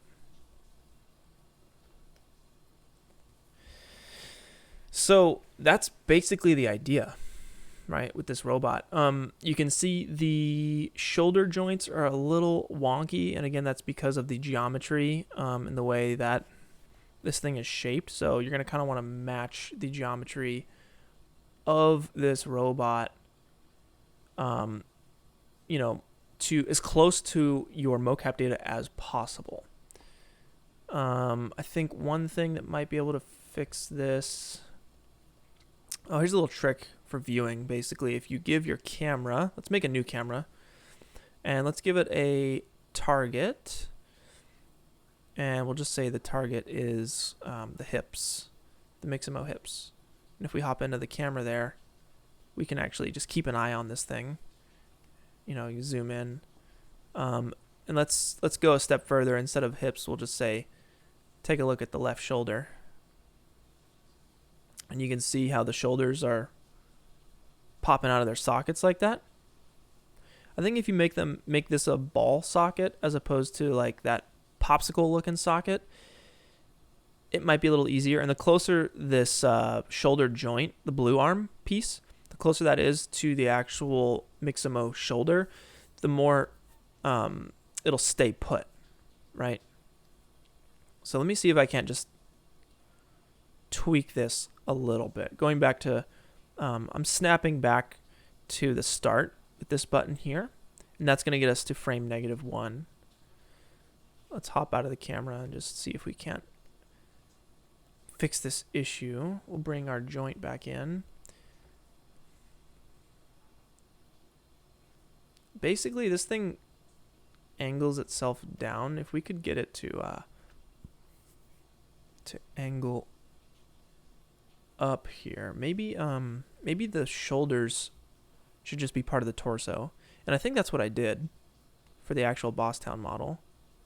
I'm going to put the shoulders underneath the torso, hop back into our viewing camera here, and see, you see how the shoulders, the black pieces actually stick to the torso now.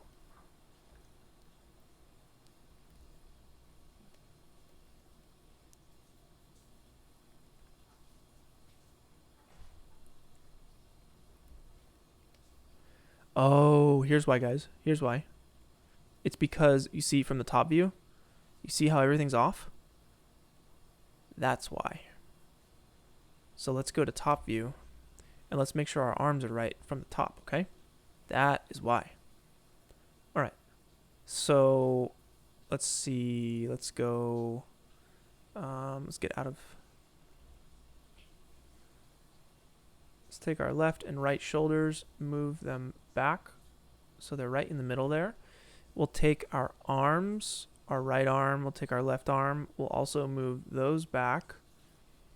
But you see how we're missing the other bits of the arms, so let's make sure we select that stuff too. We only want to do this once. No need in trying to line everything up individually. We'll just go all at once there. Cool. Yeah, that's going to be a lot more accurate now. And then real quick, let's take the forearm and scale it down, or scale it up rather, because I kind of want the joint to go from this point. I'm going to put the hand inside of the forearm, scale it up, and then even rotate so it's right in the middle there, and then drop the hand back into the hand. And we'll do the same for over here. Let's drop the left hand into the forearm. We will scale it up and then rotate a hair. That's just going to be that much more accurate. And you can push and pull these points for as long as you desire. But I think that's looking pretty good. I'm going to get rid of the joint once again. Hit play. Okay, you see the arms are still popping out of their sockets. Let's see.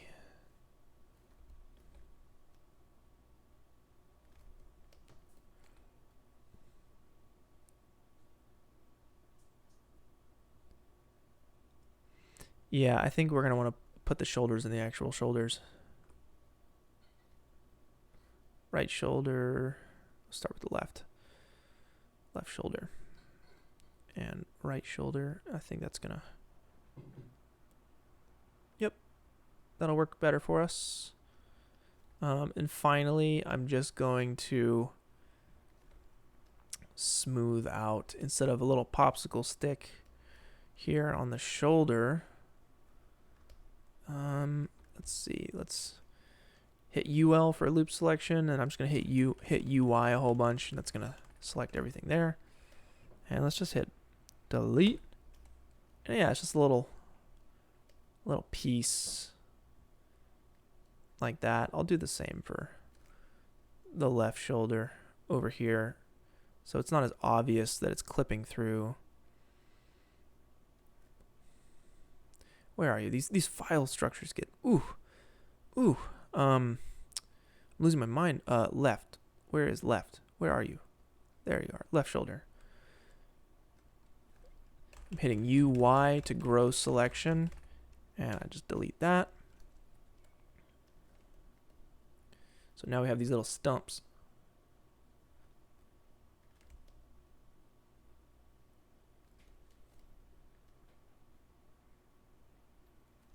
And I will scale those stumps up from the base. You're doing all your adjustments from T-pose. Make sure you're doing all the adjustments from T-pose. I'll go right there in the middle. Same for the right shoulder. I'm going to move our axis there. And we're going to scale it up. Same for the left shoulder. We'll scale it up.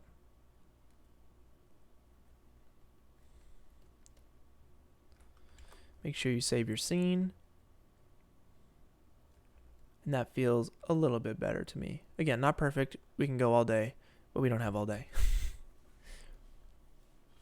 All right, so let's get this thing textured. Let's talk about how to realistically texture this guy. I'm gonna hop back into camera view, re-render the scene.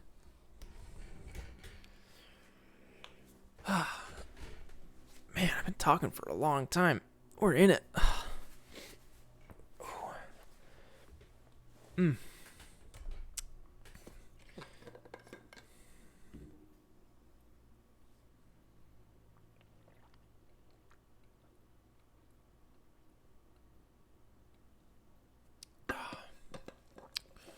So, before we texture this guy, I just want to make like 2 textures with you. We can change the colors pretty easily. But I want to finalize the lighting here because once we get our final light look, then that'll kind of determine how much work we need to put into the texturing. So what I do when I'm setting up lighting here with a background plate, with a live action background plate, is I will make a sphere. I'll move it off to the side, scale it down to a reasonable size here.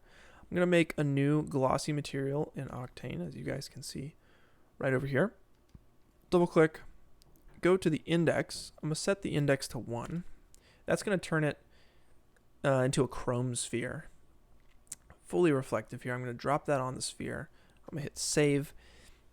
And our goal is to get the reflections in this sphere to match the lightness and the saturation of our background image. Right now it's obviously way too saturated. That's the main thing, is saturation. So once we get this sphere looking good and we can match our environments, then we know our model is going to look flawless. So let's start adjusting our HDRI. That's the first thing that needs to be adjusted. So I'll click on our Octane. Let's see. Yeah, we'll go to the environment tag. We'll scroll down, and this little button here will take you to the node viewer. And we can start plugging in, what are all these random bitmaps for? I don't think we need those. So here's our image, here's our environment, and I want to just plug a color correction node in between these two here. So if we bring our saturation to 0, you can see our scene, saturation in our scene went down to 0 in our HDRI. So let's just bring it up until our sky is about the same value, the same colors of blue. Now it's still a little flat, so maybe we take down the gamma.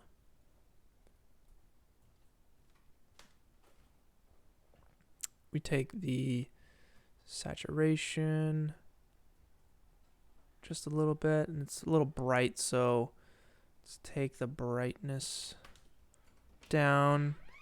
Somewhere in this area is starting to feel pretty good to me. Take the saturation down just another little bit. And this is really close. The extra step in making this as realistic as possible is shooting your own HDRI. That's going to be another step in the realism, in the photorealism direction. You can do it with like an Insta360 camera. You can do it the old school way with a tripod and just, shoot all around and put it together in Photoshop. But that's what we did when we did Bosstown Dynamics, is we took an HDRI image of the scene that we were in for each one of those little, moments. I think we used like 4 or 5. The first Bosstown Dynamics was in that loading bay, so we only used 1. So that's going to be like the extra element to go the extra mile. This feels pretty good to me. I feel like the sky could be a little bit brighter. Maybe that's a gamma adjustment.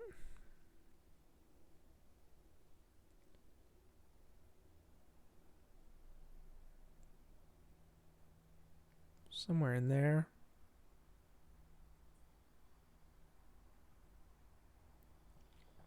This feels good to me. This feels really nice. I'm wondering if it's affecting our scene here, so I'm going to refresh the browser.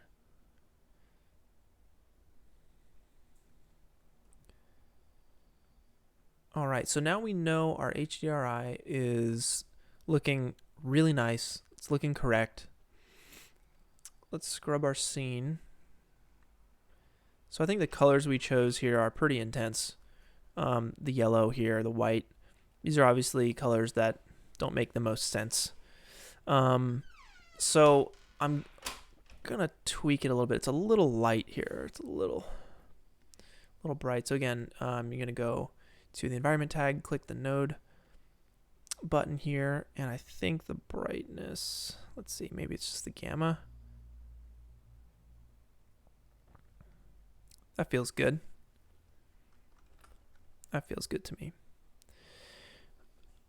All right. Another thing we want to do, let's just get our motion blur down. We can obviously see the motion blur here. We have some significant motion blur. I'm going to uncheck the sphere. Let's zoom on in. We want this motion blur to match up. You want to match everything as close as possible. So let us see here. So if I just apply to the Mixamo hips, I'm actually going to group this. We'll call this robot. I'm going to apply an Octane node, an Octane object tag to our robot null object, okay? And right off the bat, it's going to do nothing. Motion blur, okay? This should work. The reason it's not is just because we don't have an Octane tag on our 3D camera. So I'm going to right click and give that an Octane camera tag, okay? Now, by default, the motion blur option is unchecked, okay? And I know I shot 1/50. So I'm going to type in shutter. I'm going to type 1 divided by 50. That's 0.02. And the shutter alignment, I'm going to check to centered. And that makes sure that your motion blur doesn't start from the tip of something and go that way, or the tip of something and go that way. It starts from the middle and blurs out, like proper motion blur. Okay, so I'm going to check that box, and you should see some results here. Absolutely. So I'm just going to hit G to scrub forward 1 frame at a time. It looks like it's not working on the fingertips, so I'm going to refresh the scene. There you go. There you go. Now it's working.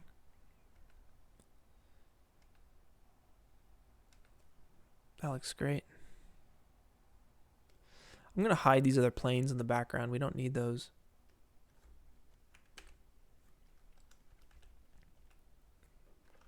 Make sure you guys save often. And let's move the robot so it's in a better position here. Let's get out of camera view, and I want to control the robot from its central point. So let's drop this axis down to the floor, okay? So you can probably type in 0 here, and that'll snap. And our robot snapped underground. We don't want that. So let's undo that.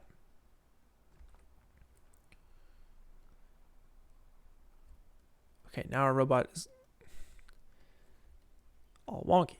Let's undo. Undo. Okay. Something. Wow. What the heck happened? Jeez.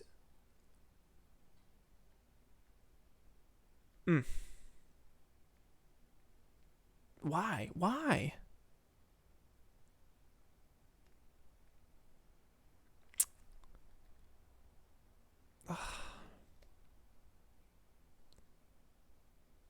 And it can't be undone? Wow, that's why you save versions. All right, I'm going to zero this out from the attributes manager. All right. Goodness. All right, we're back to normal. Let's just move this thing manually. Or at least in the attributes manager.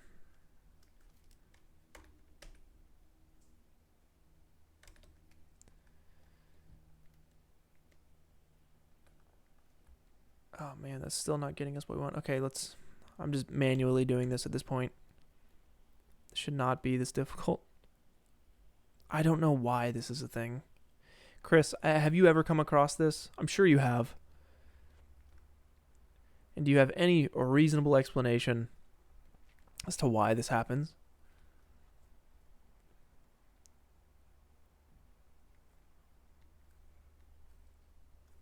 All right, so now, oh my God.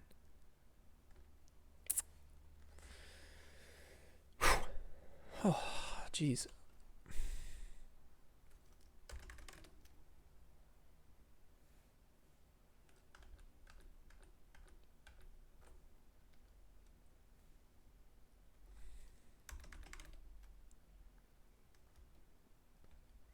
It's not a bug. It's the hip is keyframed.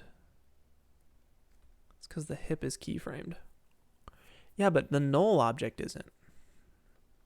Right? Like, shouldn't you be able to control the null object that isn't keyframed?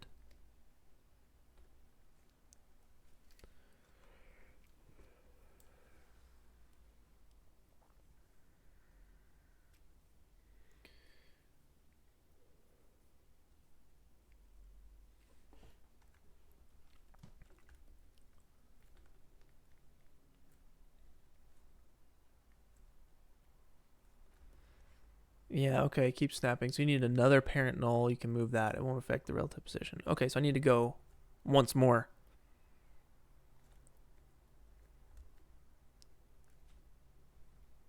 So this, in theory, should work. If I zero that out. Chris is right. Thank you, Chris. Thanks, dude. Why is that? Huh? Does it just reference like the next thing? And weird. All right, so I'm just gonna, let's see.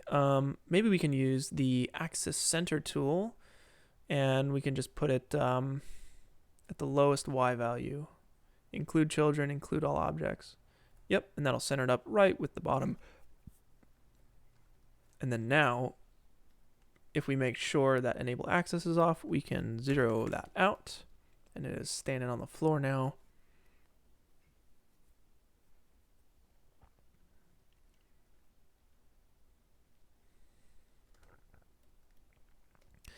All right, thank you so much, Chris. That has been a thing for me for a while. So now, Robo. This is the real Robo. All right. So let's go back into camera view, and let's like center this guy up. I think he needs to come this way, up here maybe.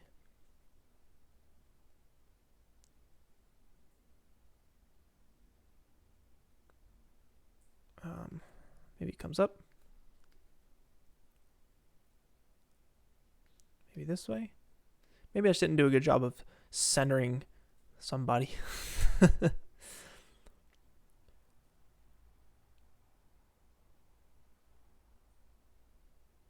All right, I'll just move him way up there.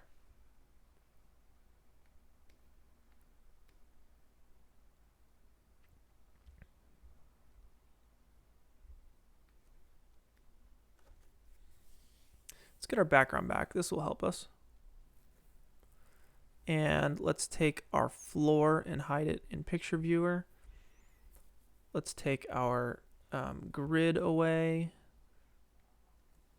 And let's hide the rest of these planes. I thought we already did that. I think we undid it.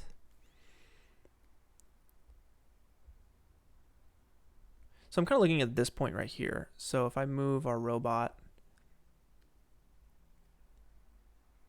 here,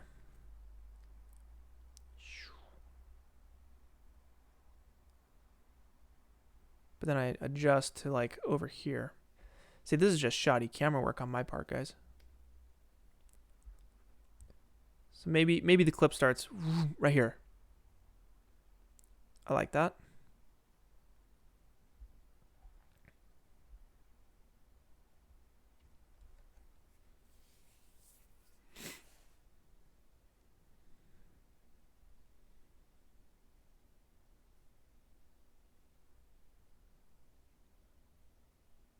So now it's just orbiting around nothing.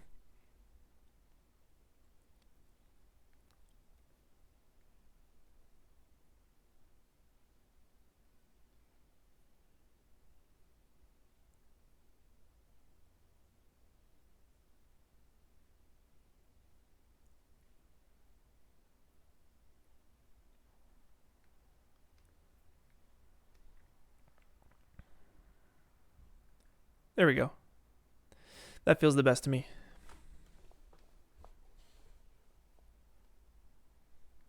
All right, so render to picture viewer once again.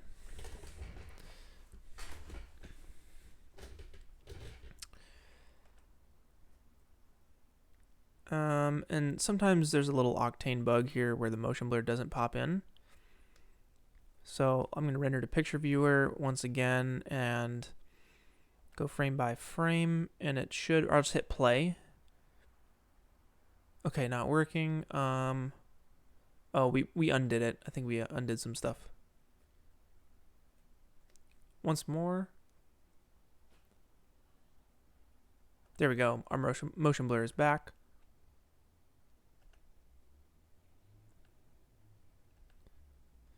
Going frame by frame. This looks good.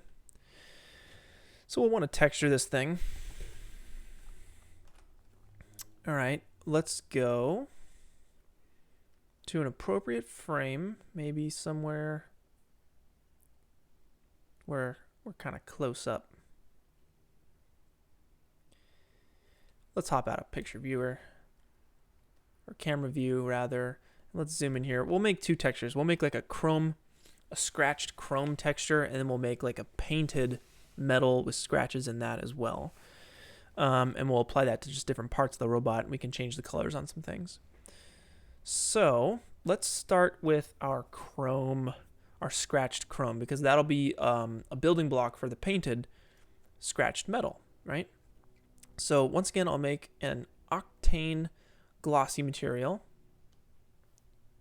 right here for you guys, and it starts out as base white. And let's make this chest plate. Let's just screw it. We'll apply it to the entire robot.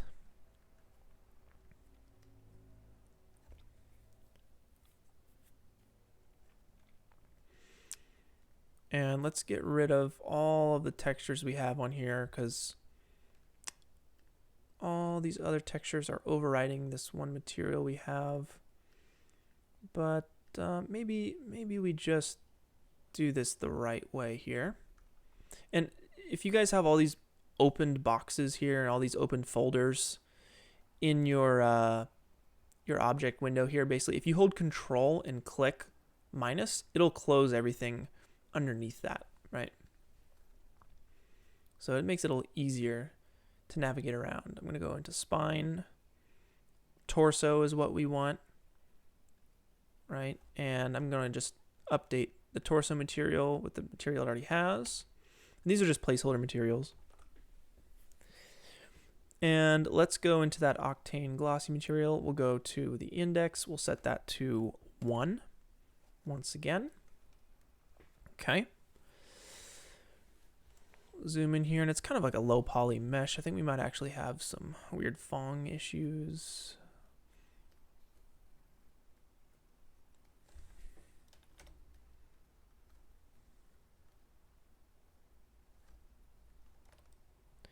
Yep. So let's just set this to a lower number.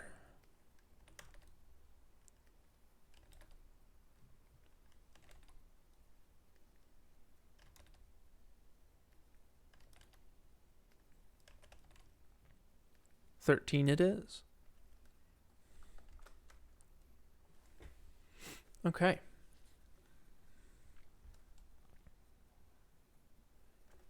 So we want to scratch this thing up. It is way too clean right now. So we also want to smudge it up too. So let's go into our node editor here. And I'm just going to throw it up into this window. Make sure we all save our scene.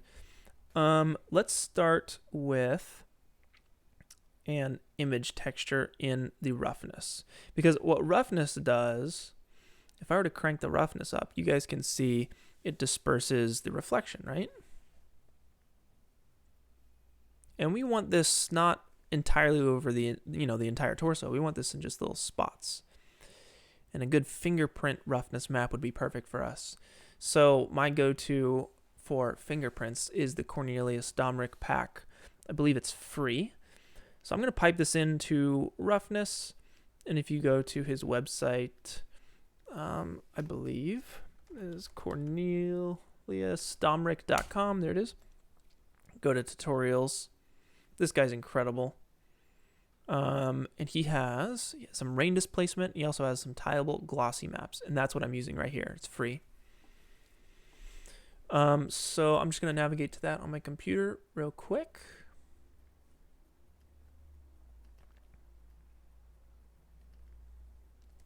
So he has fingerprint smudge and fingerprint touch. Let's drop in smudge. This is 8K, and you can see already the difference it makes here. Super cool. So I'm going to invert this actually. And then it's really intense right now. It's very rough. So I'm going to mess with the gamma. And get it to a point where it's looking and feeling right. And if I throw a gradient on here, which is basically like a levels, I can crunch this image. And if we solo this, right? If we solo the image, you can see what's going on. We have some horrible mapping issues, so let's fix that first. With the image selected, you can hit projection right here. And this will spawn a texture projection node. My go-to is setting everything to box. That way it's pretty uniform. But you can see here that, like, you know, this part of the image, it gets cut off once a new, you know, there's an angle change, a harsh angle change here. So one way I've fixed that in the past has been XYZ to UVW. In this case, it does not work. Is it a rotation thing? I don't know.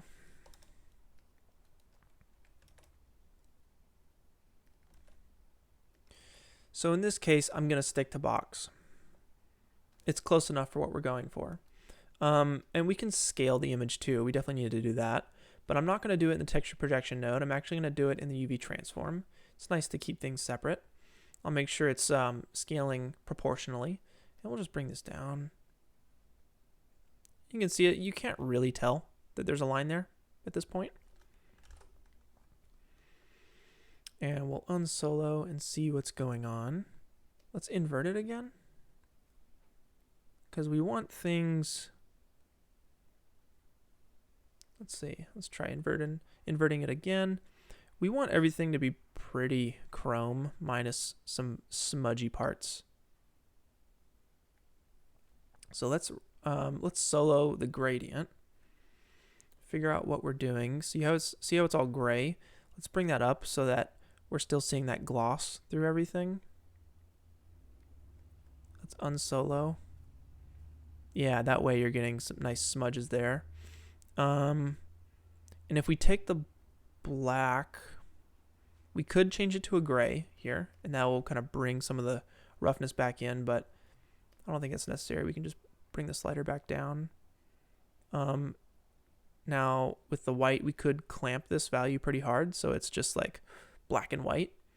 Or we could take the white and make it kind of a light gray, and that will start to bring some of the reflectivity back. So you don't want to go too intense with it, but that's nice.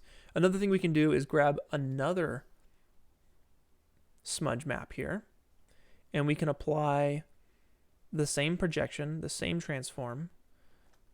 I'm going to save. Sometimes this crashes. I'll pipe it into roughness. And you can see some nice fingerprints here. It's looking awesome. I'm going to invert it. And I will also give it this gradient map. So I'm going to control drag this out, pipe it into the gradient, into roughness. And let's try inverting this back. Yeah. So we have this image here. Let's invert. Let's right click and solo this so we can see what's going on.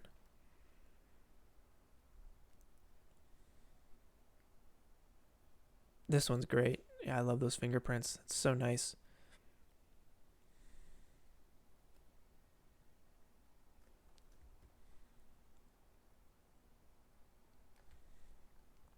That looks beautiful.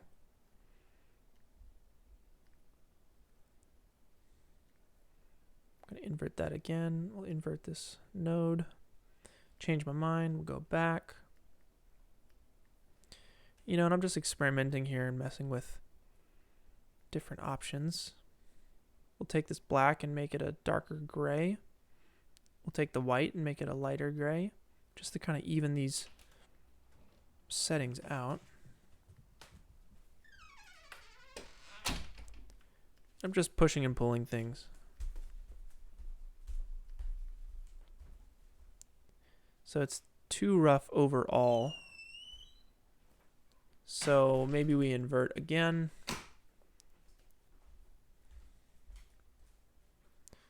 Set this back to black and white. Crunch that down. Set this to a light gray.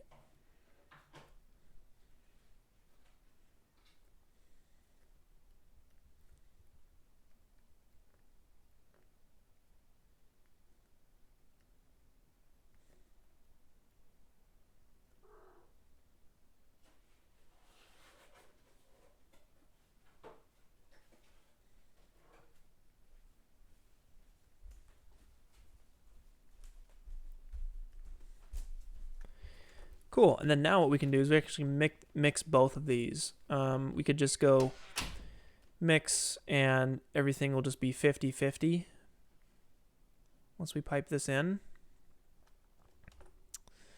You know, or we can mix it with a multiply node or an add, but this works for me. So I like right-clicking this and hitting auto arrange selected, and it'll give you a nice little organized view here. Christian, thank you. Thank you for the super chat. You know what? Let me grab some kombucha. Be right back.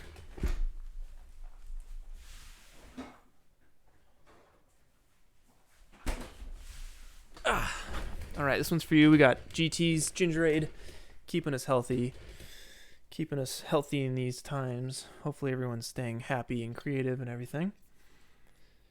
I know personally it has been nice working from home. It's quiet. We have a nice little like tiny garden outside. It's been raining here. I like it a lot. Very peaceful.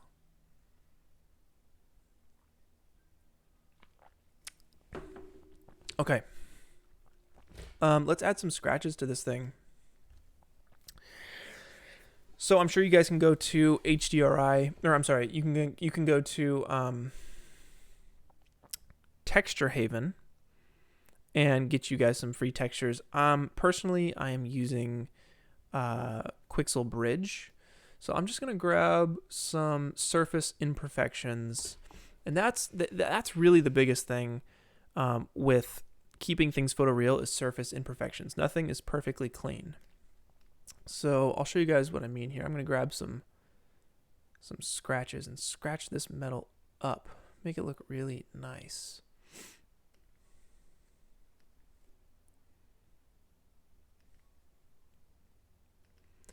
So we have a couple options. Something like this. A bunch of tiny scratches. We have maybe something like this. This could be cool.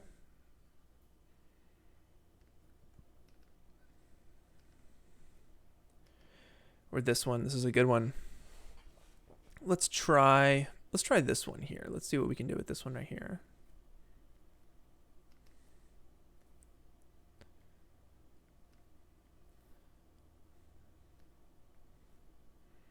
And I'm just going to put this into our bump channel here.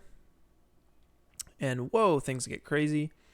But that's because of the projection. I'm just going to pipe this texture projection node into that material, and it's going to do its thing. It looks really weird because it's huge. We can right click it and solo it to see what's going on. So I'm going to make its own transform node and just scale this way down.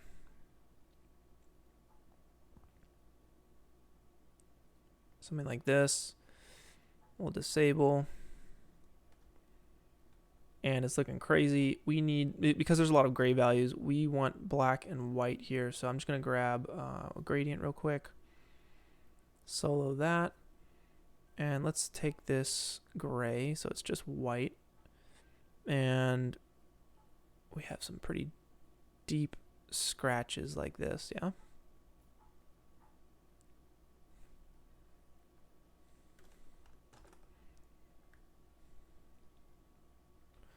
Let's disable. I think we need to invert it. Let's take the roughness out. Yeah, I think we need to invert this. So to keep things simple, I'm just going to drag a little invert node in there. And it kind of looks like roughness a little bit. I'm going to try one other thing. Let's go with something like this. And let's see what that looks like. I will pipe the projection node into there, throw the bump on in. And it definitely looks like it needs to be inverted, so I'll just check that there. And then you can see there's some like pucks taken out of that, and it kind of looks like concrete a little bit. Let's try this one. See what this one looks like. The projection node once again. Tag that into the bump. And you can see for sure it needs to be inverted. Right, that's some like nice deep scratches. So with that, I'll give this one, I think this is the one we're going to go with. I'll delete that one and I'll use this transform node. That is looking cool. That is looking really cool. I like that a lot. So that's definitely going to be the one. Just as is, I think works really well. Okay, so now if we have our roughness and our bump together, something like this, that could be our chrome. And then I'm just going to take, let's see, the roughness is a little on the rough side, so I think what we can do is put another gradient in between that and take the white, bring it down to a half gray, and that's going to, you know, just tone it down a little bit. It's a little intense. Yeah, somewhere in there. Cool. That looks awesome. Now the last thing we want to do is add some dirt and like smudges and grime in the corner. I think making this thing look as old as possible is a good move. It always looks cool. So I'm going to use a dirt map or a dirt node for that. Once again, I'll right click this and auto arrange selected so we have a better idea of what's going on in here. So under diffuse, basically I'm going to, we could get really advanced with it and make our own like dirt map, but I'm just going to use an image here, or a color rather. So I'll go to RGB spectrum, drag that into the diffuse,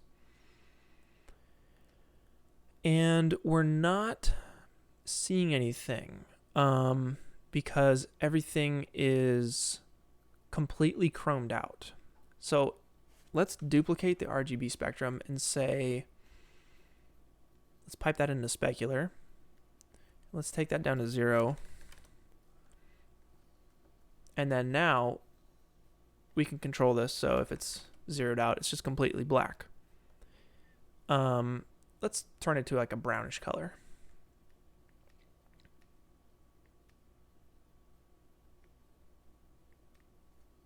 Something like this.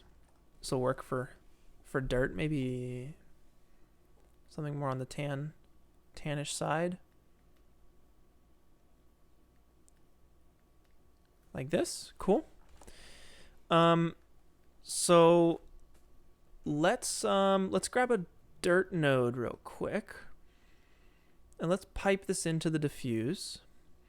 And right away you'll see we're kind of getting like an ambient occlusion effect in the corner here. And let's just beef this up. So let's say strength 5, radius of 1 should be good. We have some like dirt inside of this little bolt here. It looks really nice. Details, what if we just take that to 2? It's not really doing anything. We kind of want to get rid of that white line here. So maybe tolerance just comes up. Just like that. Yep. And we can take our strength to 6 or something. Okay. Now we want to kind of crunch this up so it's not just an even dark line here. So we can use a multiply node along with an image texture of some grime or something. So let's see here. We have grunge. Like this. This is nice. So I'm going to just bring this in here. Make sure you save. Sometimes Octane crashes. It's all part of the game here.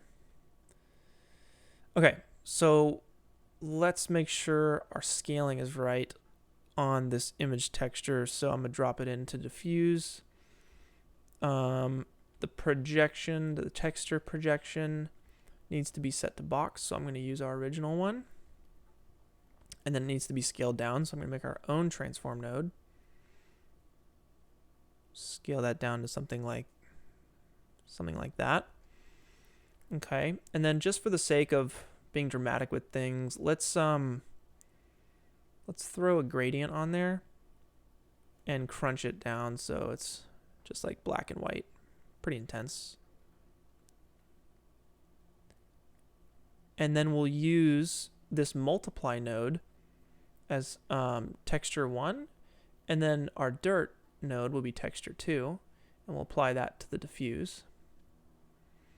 And maybe it was the other way around. Maybe I need to grab an add with dirt, image texture, diffuse, and there you go. You can see how it's kind of broken up here.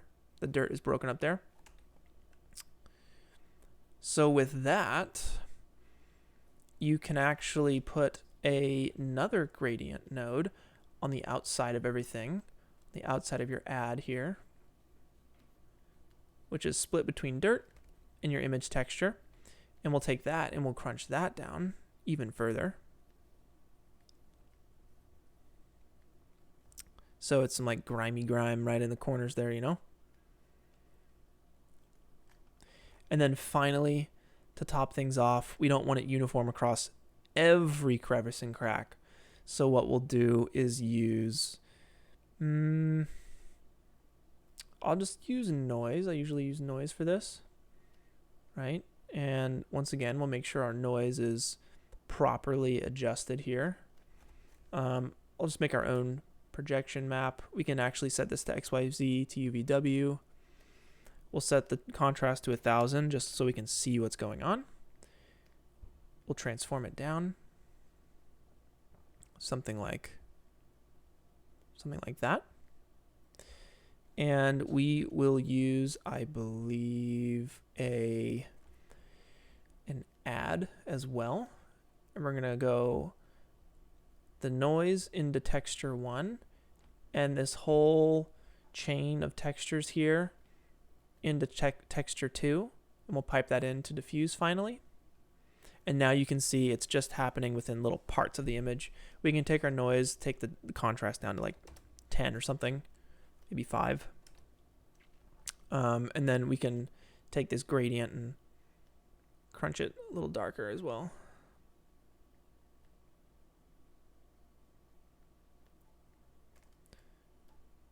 And on the outside of this, we'll put another gradient and crunch it down. Yeah.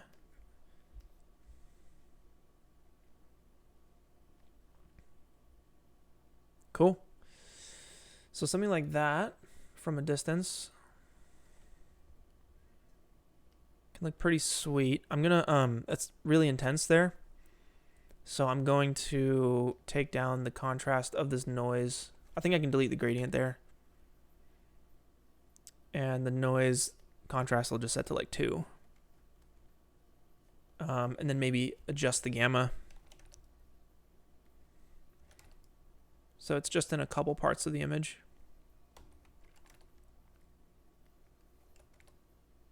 Like that. Perfect. Right click this, main material, auto arrange, and then you got everything pretty nice and neat there. But we are not done. We were going to do dirt in the corners of our glossy material. So what we'll do to finalize this. So basically in the diffuse tab, let's right click that add there. We'll select the hierarchy and move it up. This whole string of nodes here is just getting us that black right in the corner there. So let's see. We want just the dark in the corners. So if I take that off, everything is white because I see. We want to delete the RGB spectrum in the specular channel. And we basically want to use this whole string of nodes here and pipe that into the specular channel.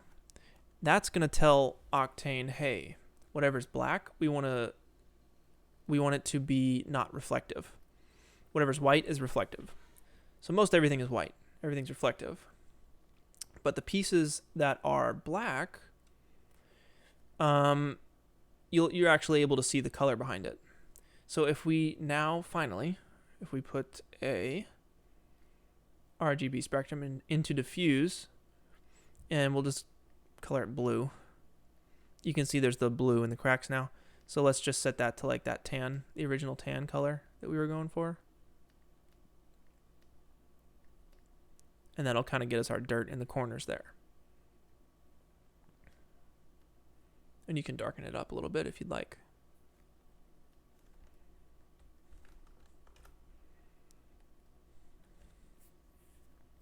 Yeah. So that is basically our chrome material. We can go further. We can add like dirt on top of all of this. Heck, let's do it real quick. It'll be pretty simple. So instead of just this image here, we want to combine it with maybe say, a grungy surface like this. Yeah, let's use that. So we should be able to, just so we can see what's going on here, let's go back to our image, take that off of specular, let's put it back into diffuse.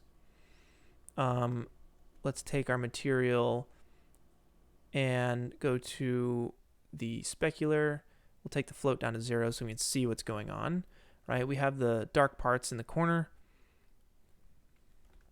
like this, but we want to have darker parts around the entire image as well. So I believe the way to do this would be to multiply this image texture here with the string of dirt nodes that we had set up. So again, always the projection. We want it on box. We want to scale this up or down. So it's kind of wiped dirt all around this thing. Okay. And from here, let's give it, just to make things easy, we'll give it a gradient and we'll crunch these values so that white is white and black is black. So the black will be added onto this dirt node we have. So is it add? Let's see. I'm going to pipe the diffuse in, okay? We have these corners here. I'm going to store our render buffer, right? So I believe it's either A or B that's frozen. One of these is frozen. And when we make a change, it's gonna update on one side and we can see back and forth the difference.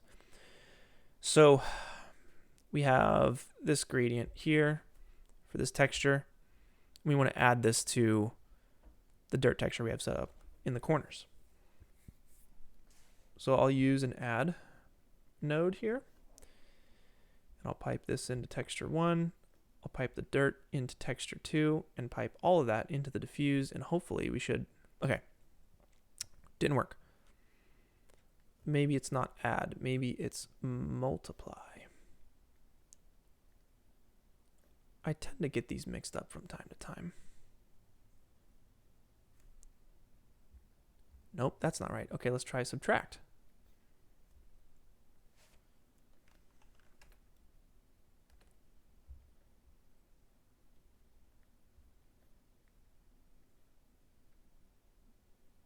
Jeez. All right, what am I doing wrong here?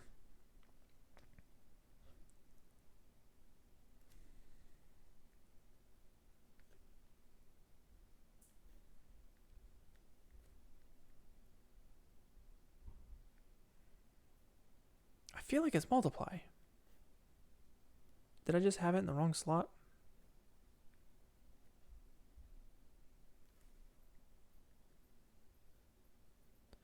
Oh, this is right, guys. This is right. Yeah, the dirt node is so it's so faint. So maybe what I'll do is take the smudges on top,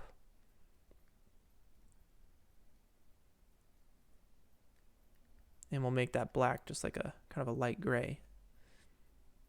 Now we apply that to the specular, and we have our RGB spectrum, which goes into diffuse, and now we have some kind of dirty, smudgy scratches here.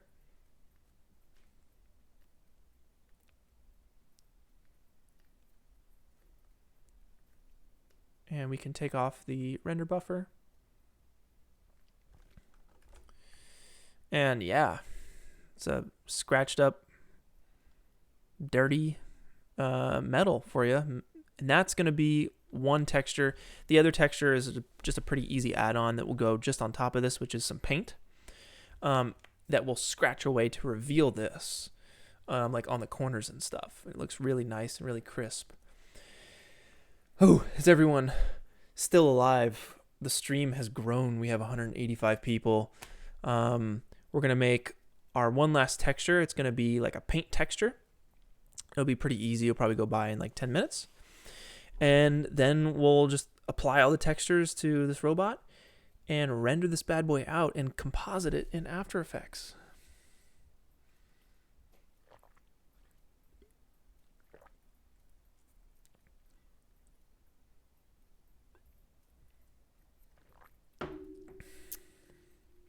Ah, you guys good?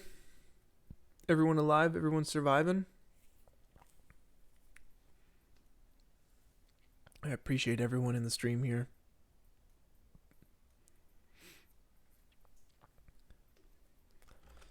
All right.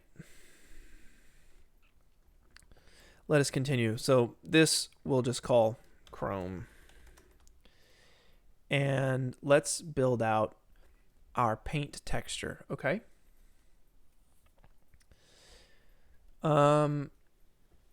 Jan, welcome. Welcome, Maya user, here for the first time. I'm super glad you guys are still with me. This is great. Melanie, thanks for the paper stack comment. Appreciate you. Okay. We want a painted metal, right? So we can go to texturehaven.com, but since I love me some Quixel, I'm just going to browse their store real quick, and I'll see what they have in terms of like painted metal.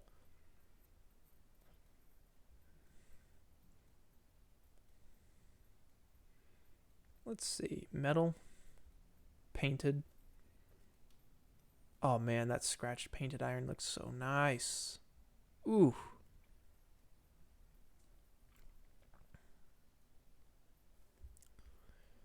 Man, I might just have to get this.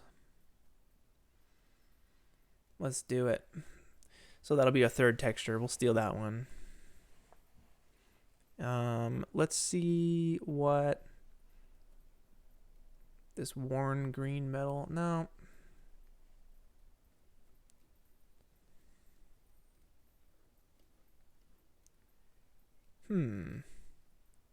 We want something with like a little texture to it.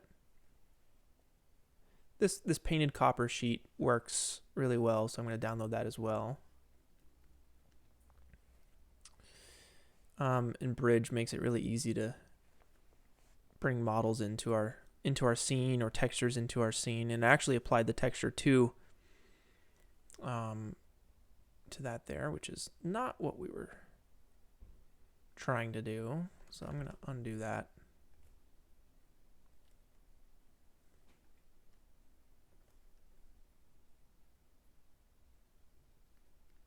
What?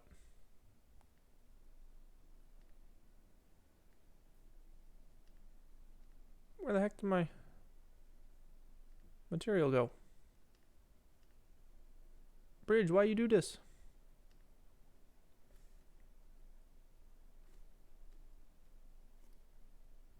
What is going on here, guys?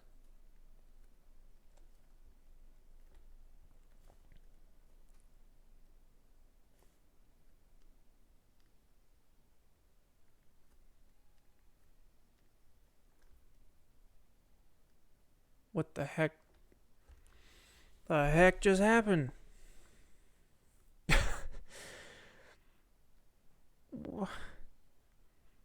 What on earth just happened? Oh, boy. Sometimes this happens and it just sucks. Well, I think, did we lose everything?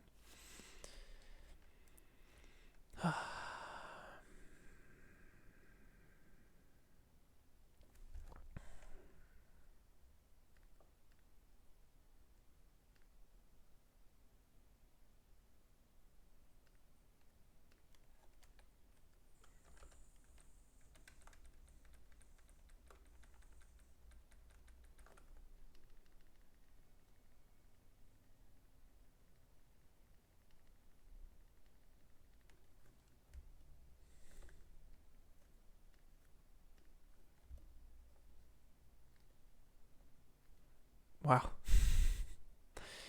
What the heck?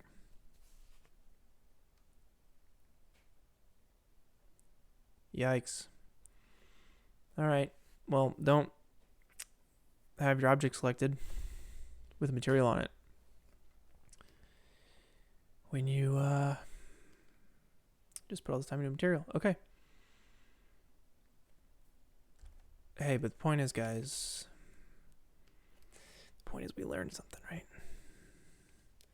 Let's see if I can just open up a previous version of this.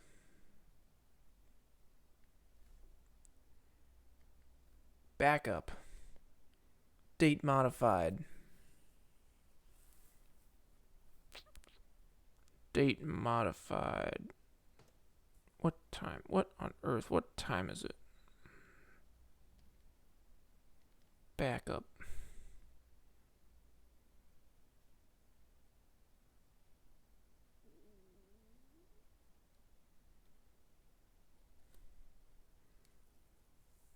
What is on my head? That is a hair clip. Otherwise, my hair would be all up in my eyes, all up in my business.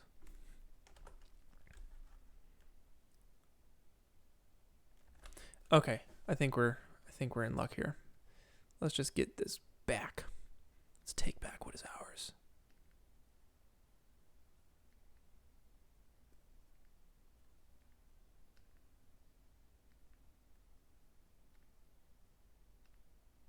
Date modified to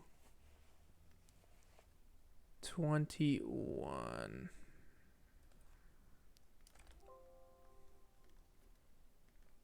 Let's try this.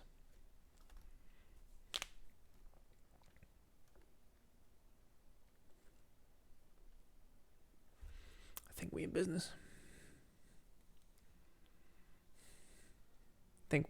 Y'all. Yeah, we in business.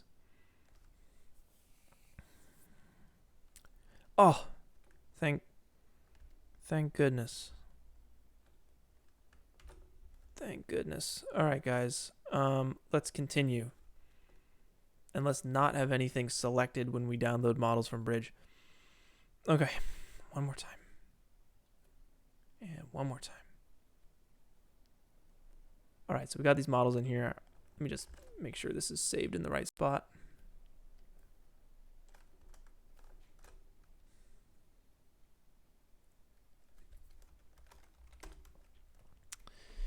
Okay, so let's get this like dark scratch material looking nice. So I'm just gonna take the torso and replace it with this material.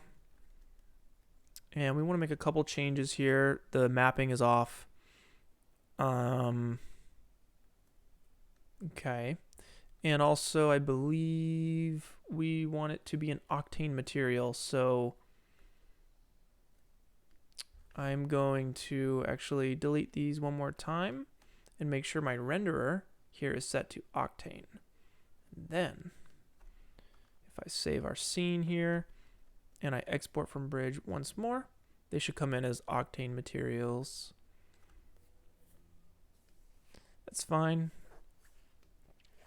Great. All right, so now the material is applied to the torso. I'll move it over to the side here for you guys.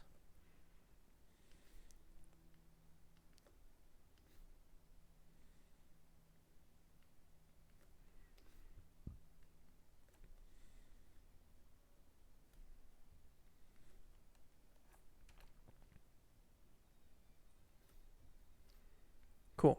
I'm just going to name this, this is our scratched chrome. And we have our metal here. I believe this is the metal. No, where is our metal?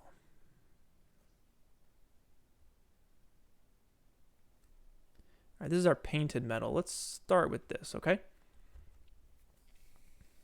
So let's apply, yeah, we got our painted metal on our robot. We just need to adjust the mapping real quick. So I'm gonna hop into material viewer, get active material, go to view, frame all. Okay, we don't need displacement, so I'm gonna delete that. And I don't believe, yeah, we should be good on the rest. I'm going to apply the projection node here to all of these image textures. Set it to box, right? So it maps properly. And then I'm just going to take transform and scale it down.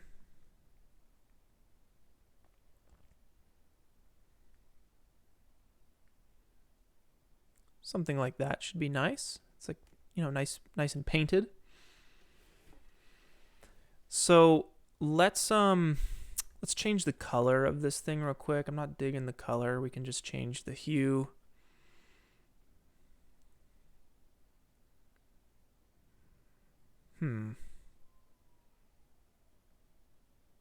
Could be like a grayish blue. What is that? Grayish green? I am colorblind. For the record, I'm going to tone that down.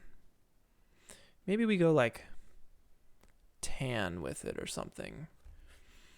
We can always change these colors later too. So let's do an RGB spectrum here and a multiply node. And I'll drop texture 1 in there. And our RGB node into texture 2. And I'm going to pipe that into diffuse. Now the RGB, let's see if we change this to like a red. Ooh, actually I like the red. I like the red. So maybe we do this without the red. Hey, if that got us to getting to liking red, then that's what we're here for. Let's crank the saturation all the way up so we can see what's going on. Let's find red. Yep. Bring the saturation back down. That's cool. It's kind of like a nasty corroded red. Like an old fire. I don't know. You know what I'm trying to say. Not a fire hose, not a fire truck. Like a fire hydrant, kind of, but those are yellow. Kind of get some Optimus Prime vibes going. All right, so let's chip this thing away. All right. So basically, we want to combine this with the with that chrome that we made using a mix material, and then we'll chip away at the paint with some scratches and stuff to reveal the chrome underneath, which will get us a really, really, really nice look. But first, I'm actually going to steal. I'm going to go into scratched here, and I'm going to steal this whole like smudgy, dirty texture that we have. So I'm going to right click the multiply here, select the hierarchy. I'm going to copy it, come into our red texture. I'm going to paste it. Okay.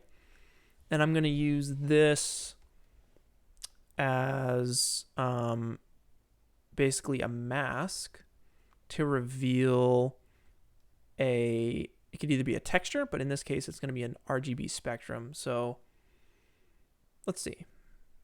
Let's pipe this into diffuse. Okay, it's doing what we want, right?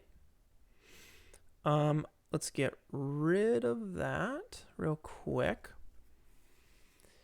And think about this for a second. We want that and this to mix together, okay?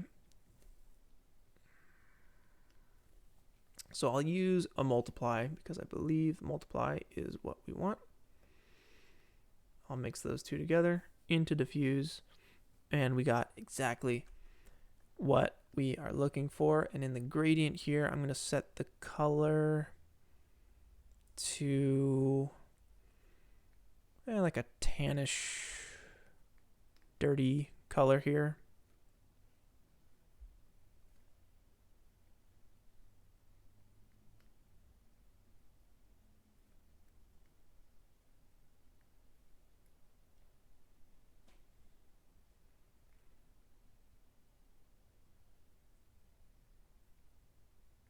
Or maybe, because it's not coming up as the true color, maybe I have to do it from this end, where black is this like tan, and anything white should be the original color. I feel like I'm close. Basically, these scratches should be... I'm close. Maybe it's a mix. I want to mix... Let's see this. And an RGB spectrum.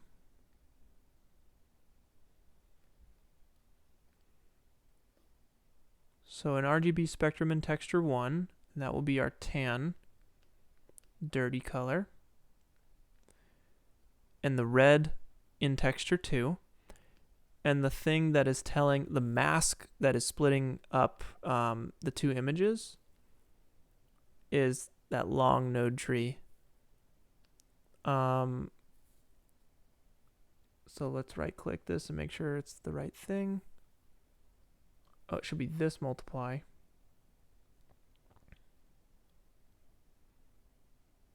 Oh, we did it. Okay. Whew. Oh, took a second. Okay, so the color is a little off. Let's just bring it down. And the red is pretty saturated, so I'm going to bring that down to 1.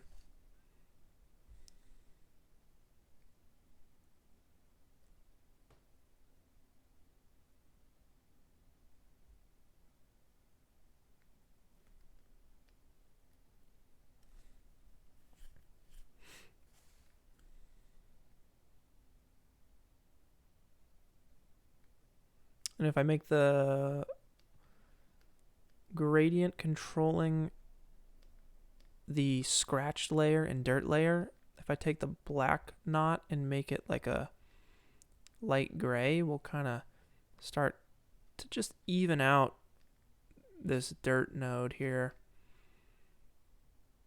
And it just looks grimy. That looks grimy.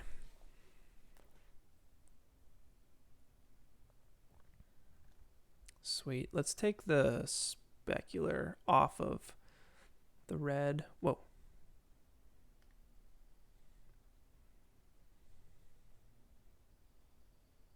I did not think it was going to do that. Why is the specular controlling so much? What? I'm confused. Because it's chrome or something?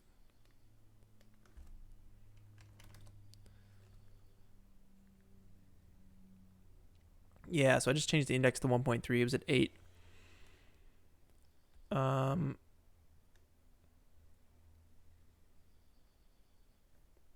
bring the specular back in. And use let's use our original like dirt channel here, right? Let's use this this image to control what is shiny and what is not. So I'll pipe, let's try piping this into the specular and refresh the scene.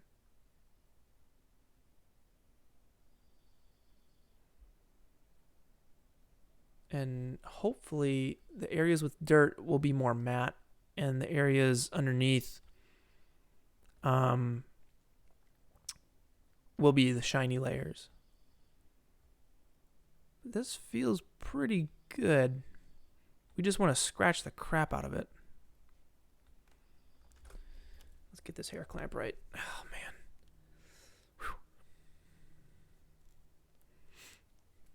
Whew. Again, we can always adjust the colors and stuff. So, let's scratch this thing up. So we'll use a mixed material, an Octane mixed material. You can go to Objects, Materials, Octane mixed material. Okay? And you're going to be prompted with these two slots, material 1 and 2. We'll do our red painted material into material 1, and we'll pipe our scratched chrome, right, that we made into material number 2. Okay?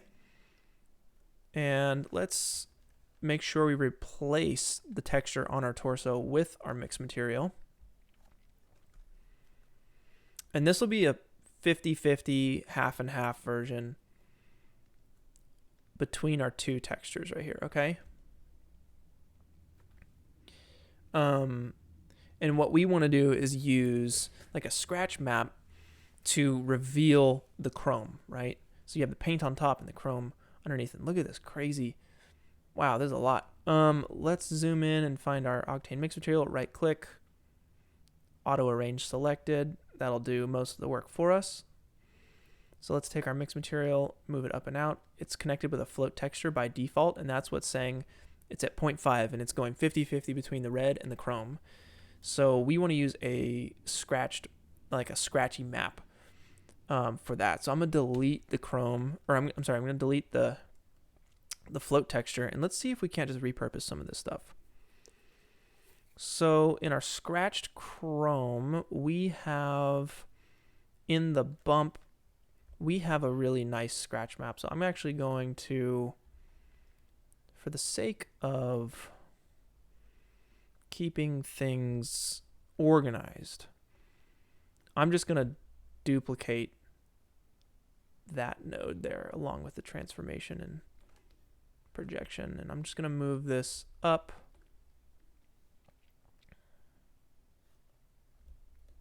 And this will pipe into the amount for our mix material. Let's see what happens. Awesome. So you're getting little specks here. If we adjust the gamma, you can really start to see some of those scratches come through here, right? And if we put a gradient on here, we can bring up the white value and hopefully really get, or is it the other way around? You see those nice, real nice scratches. That's exactly what we're going for. Yeah, that looks really nice. And Akar, the node editor is not all that crazy. Like, you're actually able to see what you're doing with the node editor versus going into here and going load image and it's just behind this layer system that's invisible. You're actually able to see everything, and it's pretty simple once you get using it. I highly suggest switching to nodes if you guys hadn't already.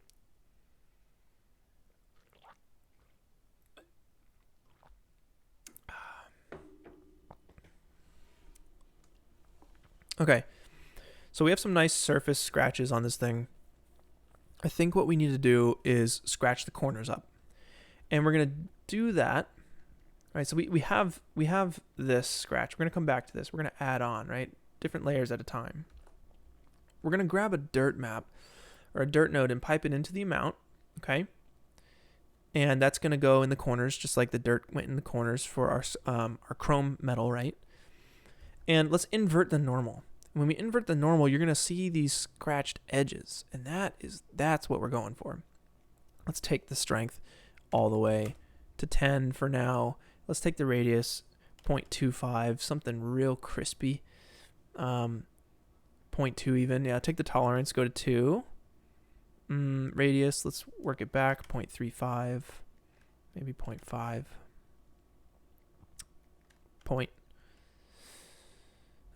Tolerance, I don't know, 0.15. And then we just want that crispy edge, you know what I mean? Want that crispy edge. 0.2. 0.4 feels good to me. Right? So you have that scratched edge on all of this stuff here.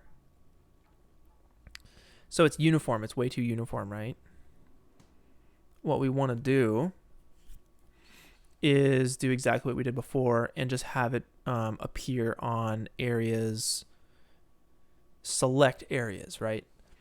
So let's go in here. Let's go to our node editor.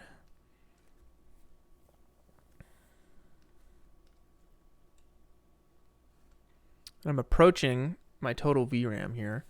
One quick tip for you guys on how to save memory. I'm just going to select the hierarchy here and pull this apart just so we can see a bit more what's going on. Select that hierarchy.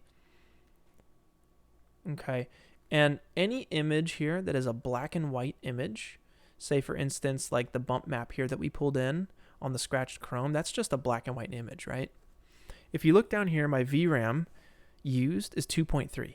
I'm going to go through here and I'm going to take every black and white image in our node view here and switch the type from normal to float. And again, the VRAM is at 2.3, and I'm just going to come through here and see see which images I can switch to float and see how much VRAM we can save. And basically, a black and white image by default will come in as a color image, even though it's black and white.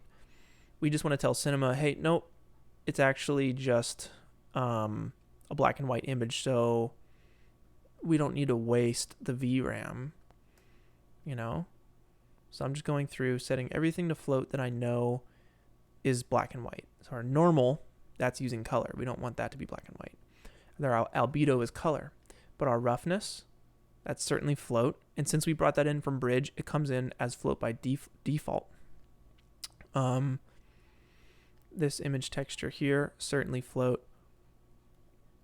And lastly, this guy up here, we'll set that to float. And we were at 2.3 gigabytes of VRAM used.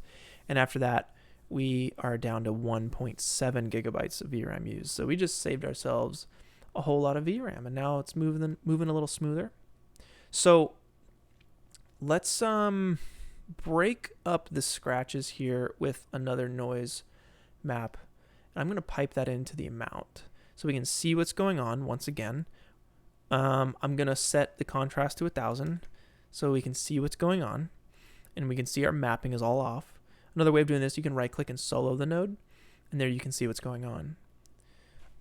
So I'm going to make a projection node for that and set it to XYZ, to UVW, and that'll make it uniform, and then I'll give it its own transform, and we'll transform that down, and that's getting a little hard to see at this point. So I'm going to disable that. And let's take the omega to like 0.9. That's really going to kind of break that up. I'm going to take the octaves to 3. Now I'll keep it on 6. And I'm just going to transform this up again. And let's take the omega to 1. And I'm going to use this to break apart our dirt map. And I'll do that with an add node, okay? So I'll use the add. The noise goes into the first one, the dirt goes into the second one, and that goes into the amount. And now you should see it's broken up in just little pieces, you know, around this thing. And we can adjust how much by adjusting the scale of our noise. We can scale it up and down, right? So like back here, if I wing around, you can see it's broken up. And I can maybe take on the noise, you could adjust the gamma, right? And by adjusting the gamma, like you decide, oh, how much scratches do you want peeled away from the outside of these things? And then you can take the transform and take that to like, you can go to 0.3 with it and just kind of mess with those settings and see what feels right to you guys. But that's feeling good to me. So now let's just add that in with our scratches, okay? So in the mix material, I'm going to go to the node editor once again, hopefully for one of the last times here. I know we've been on texturing for a minute, but this is really, again, the Boss Town, the original Boss Town dynamics videos, those took me about, the first one took me, I think, 2 weeks to texture because I didn't know much about texturing. The second one took me a week to texture. I knew a lot more about texturing, but it was about double the work, but I did it in half the time, so that was cool. But, yeah, this has only been like an hour on texturing. Dude, so sorry, this kombucha is getting me. You can spend a whole week on this. This is where your photorealism is going to shine. The details here, the scratches, the dirt in the corners, the scratches on the edges, you know, all this stuff, the fingerprints, all adds up to making your model look a lot more realistic.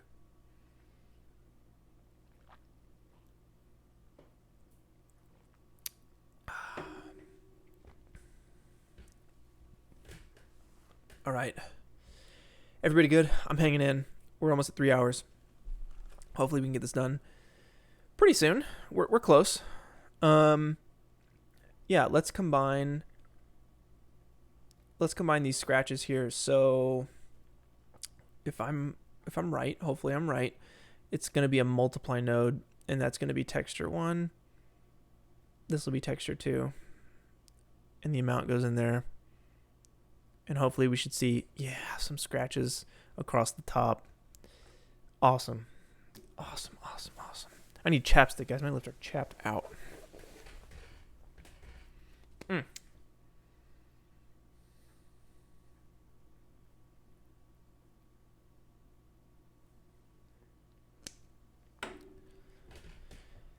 Cool.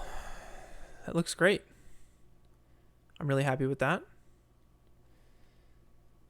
So the last little bit I want to get going is just some like black scratched metal, and I believe that is one material we need to bring in from Bridge. Scratched painted iron. Let's bring that in. There we go. Let's delete that off of our torso and just set up our very last texture, and then we'll just get to applying everything. Okay, so we got to come in here. Let's change the type from glossy. We'll go Octane. Okay. Haken, thank you for the super chat, buddy. Heck yeah. You're asking for any 35mm roll suggestions. Absolutely. If you can get your hands on some Cinestill 800T, that is my all-time favorite stock. It's like the Blade Runner stock. You know, it's turquoise and just absolutely beautiful, good in the rain, good with neon signs and stuff. My favorite black and white stock would be T-Max 400. It's nice and contrasty. HP5 is a good one too. Like the Ilford HP5 stock was another black and white stock that I really enjoy. And you can't go wrong with Portra 400. It's a good one. But that's cool, man. Thanks for your question, and thanks for the super chat. Appreciate you. All right, let's get this black scratch material and finish the texturing of this thing up. So I have the scratch material selected, and I'm not seeing it in the node viewer, so I'm going to click Get Active Material. Still not seeing it. I'll go View, Frame All. Okay, we certainly don't need the displacement map. I'm going to delete that. The projection we need to set, right? So you're going to click one of these nodes, hit the projection node, and just start dragging these, dropping these. And we'll set it to box once again. way too big, so we'll use our transform node and scale it down. That looks good to me. Let's just kind of zoom around this thing and see what we're seeing. Huh, that looks really cool.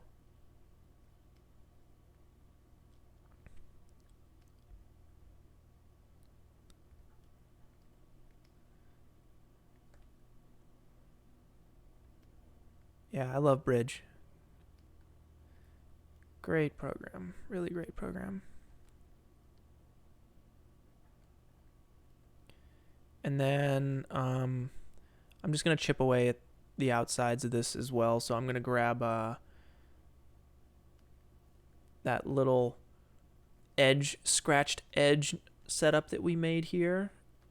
I'm going to steal this and just use it on that black metal there. So let's see. I believe it's all of this right here. I'm going to copy that and paste. Okay. And I believe it's going to be piped in along with the specular. Yes, okay. So the specular is determining what is glossy and what is not. Right? So we want to combine the specular map that they have here with our scratch map, which we have here. So if I pipe that into specular, yeah, you should see the edges and stuff. So it looks like theirs is inverted, I think. So let's just see here real quick. Let's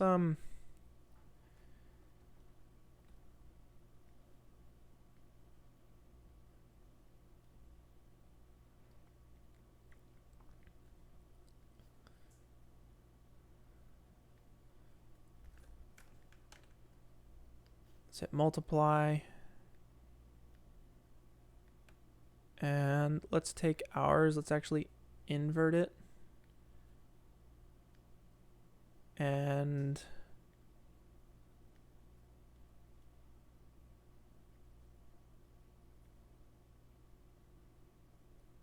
let's see. We'll subtract. Maybe it's subtract here.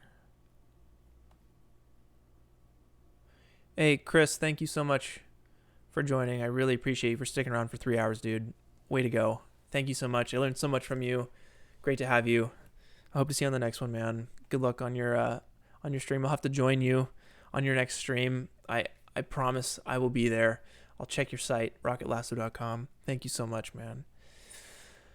Man, it's awesome. Awesome to have the kings in here, man. I learned so much from these guys. All right. Let's get this going. Let's get this right. And I think we did it right on our first try. Let's take those edges down. They're pretty intense. So that would be the dirt map. The radius we'll just set to 0.2.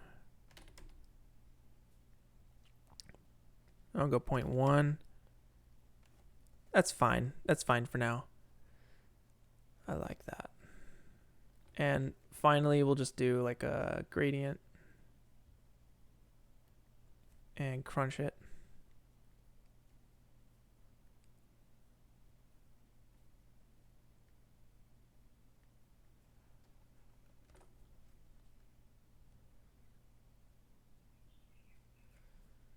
Maybe that's too intense. I feel like it's, you know what, guys? I'm gonna stick with the original. I'm gonna stick with the OG. I just realized like we need some parts that somewhat clean. Okay, let's do this. Let's just start making this thing look awesome. Let's go back to T-pose.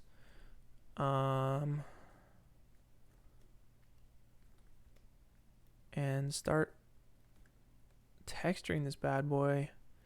So the head, let's get rid of all these textures, all these colorful textures. We're gonna get rid of,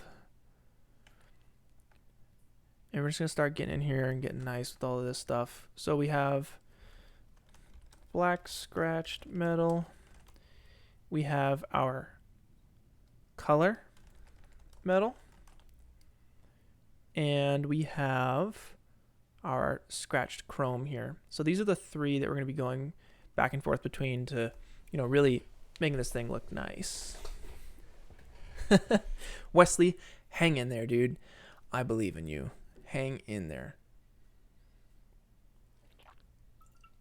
We're almost done.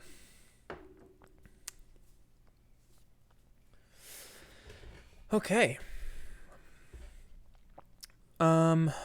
So let's get rid of all these question marks here.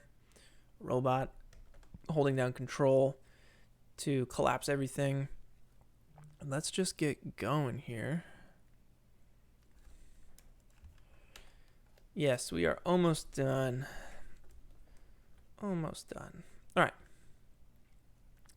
So this head, I know, is going to be chrome. Okay. And I'm just double checking here. Let's see.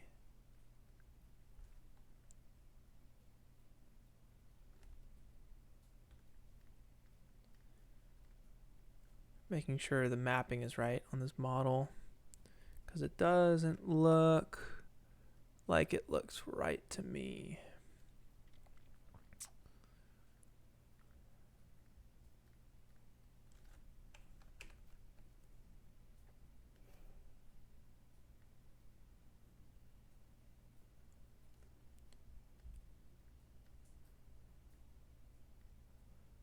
What is this piece? Head. Okay.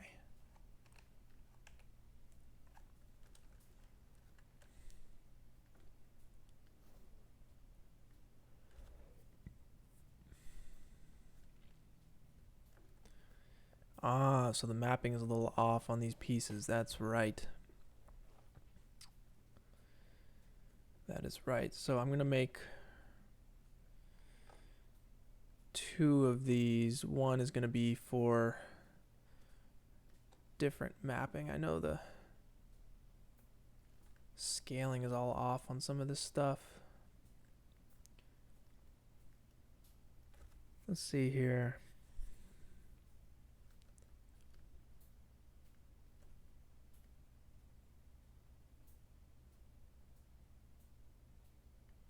There we go.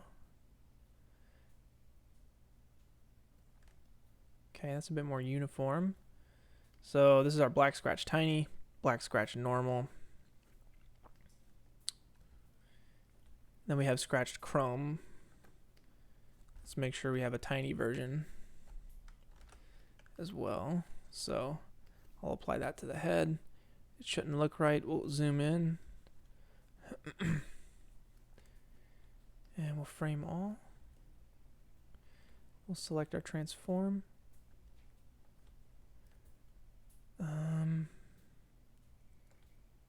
See, the issue is we have a few transforms here.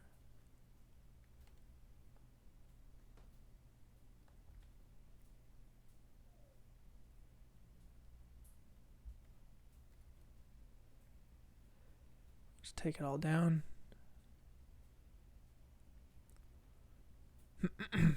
Those scratches look right.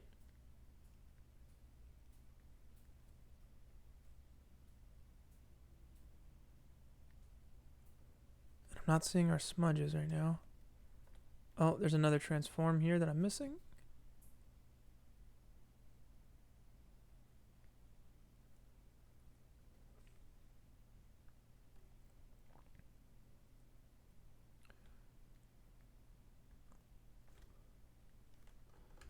Okay, that's good enough for now. And our painted, we'll wait on the painted for now. Okay. So these little dealies here, these can be chrome. We'll chrome these guys out.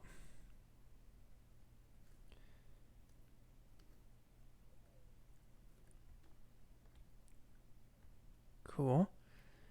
The hips, I feel like the hips right here, these can be like the color. Oh, that looks awesome.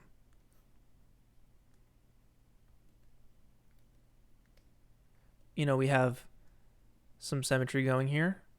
So a way to get around that would be to duplicate your mixed material and change the texture, like the transform options here for this other one. So you'd have two, and that would be another thing that you could do to achieve a more of a photorealistic look. Obviously, there's no symmetry in surface displacement or surface imperfections.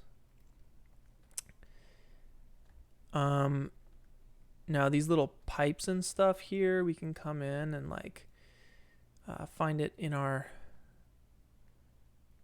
drop down. It's box 15, and we can just kind of like do some loop selections on this.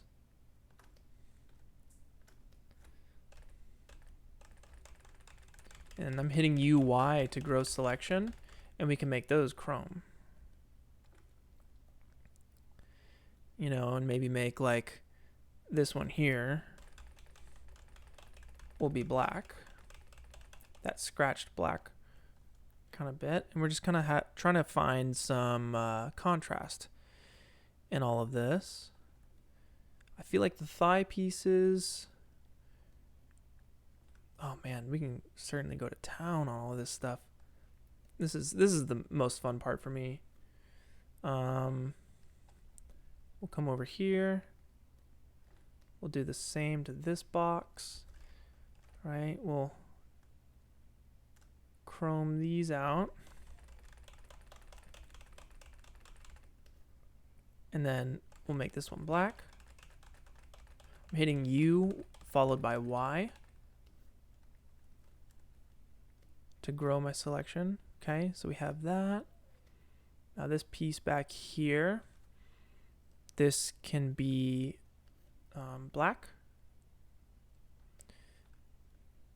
right? And then this can be red, these little pieces here. And then we can come in and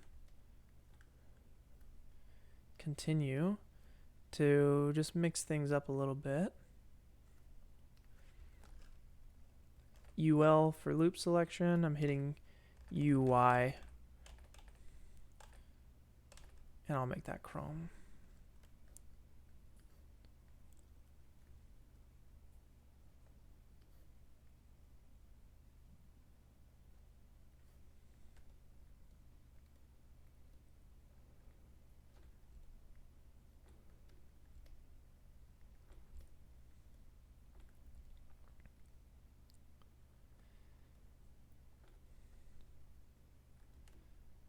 As far as the chest piece goes, let's do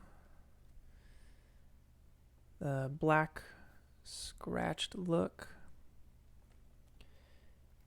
And these little pieces here, we can chrome these guys out.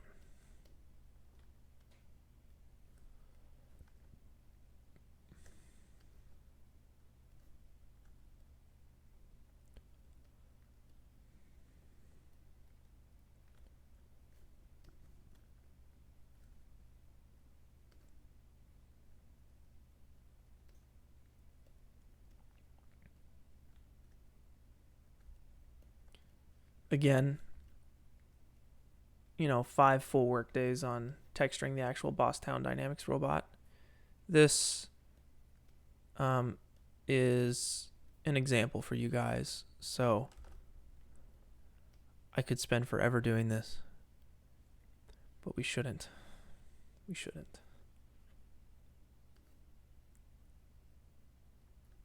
Ooh, that looks nice. Very nice.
Ruthwick, thanks for joining, man.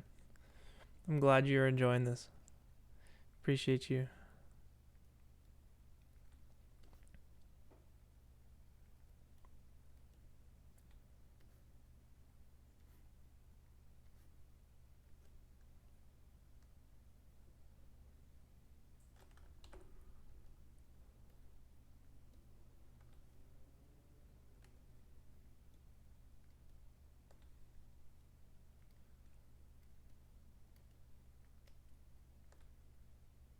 So we can chrome out these wires.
I'm just trying to keep visual contrast up. So I don't want too much chrome on chrome or black on black, you know?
All right.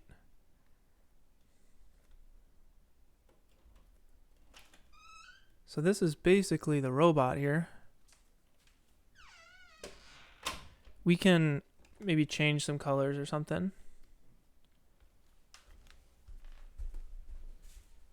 So maybe the red, we don't like the red and we want it to be blue, so we'd go into our red painted texture. And we go to the diffuse. We would find what is giving this thing a red color, and that would be under the hue. So we could zoom in here, pull that back up, and shift the hue to this like greenish, army color or something. And I don't like all the chrome here in the knees, so I'm probably gonna make these black.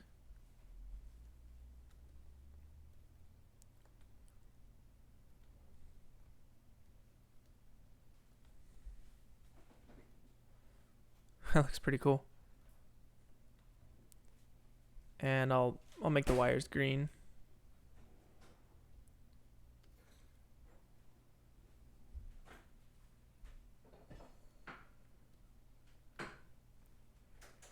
And maybe I'll just make these eyeballs like emissive or something. So I will do a Octane diffuse material, and I'll go to emission. I'll click black body emission, and that'll basically make these eyepieces glow, as you can see here. And it's way too intense. So, we'll go into the emission tab, we'll click that. Power we'll just set to 5 or 1. Check surface brightness, that'll normalize it. Go back to 100. Awesome. We'll set that glow to like a blue. We'll set the power to 50, maybe 20. You can see that blue coming in. And if we go to our camera settings here, and if we go to our Octane camera tag, we hop into our camera, and we scrub through to when we see, the robot's eyes, maybe here, you can see that. We can basically, we're at the point where we're setting up our render. So we can go to camera imager, we'll check enable camera imager. I usually set this to linear, the order, and I'll go 2.2 for the gamma. I'll set my saturate to white to 0.2, and that'll just make anything super bright. It won't make it saturated, it'll roll off to white, and it adds for a nice realistic effect. Anything else, highlight compression, that can come down, that can come up, basically saving our highlights. I feel like the rest of this we can tweak in After Effects. The shadow will definitely tweak in After Effects. It's too dark.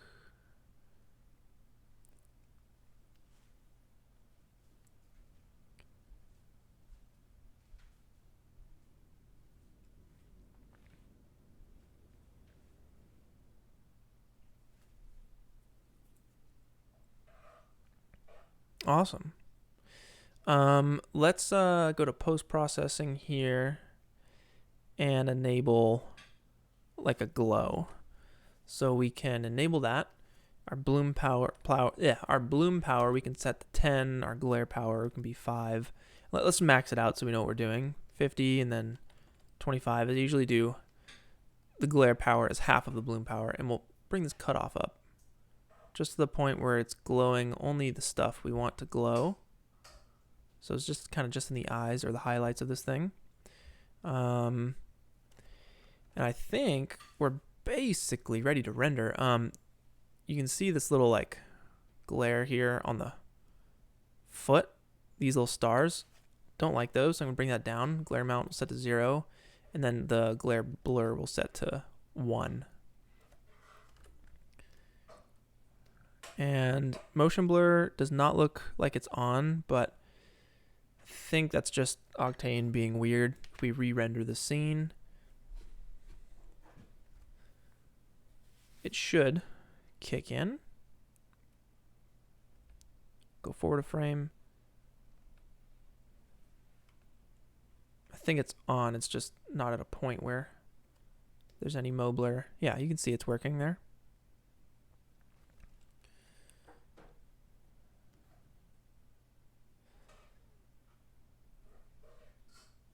Sweet.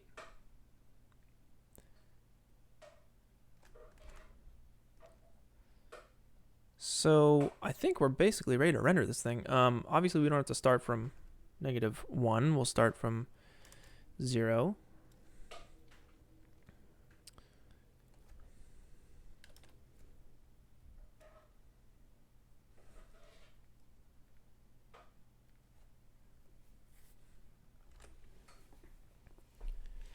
And maybe that green, maybe we'll shift it to a blue or something, just so it pops out from those trees. So we'll go to hue.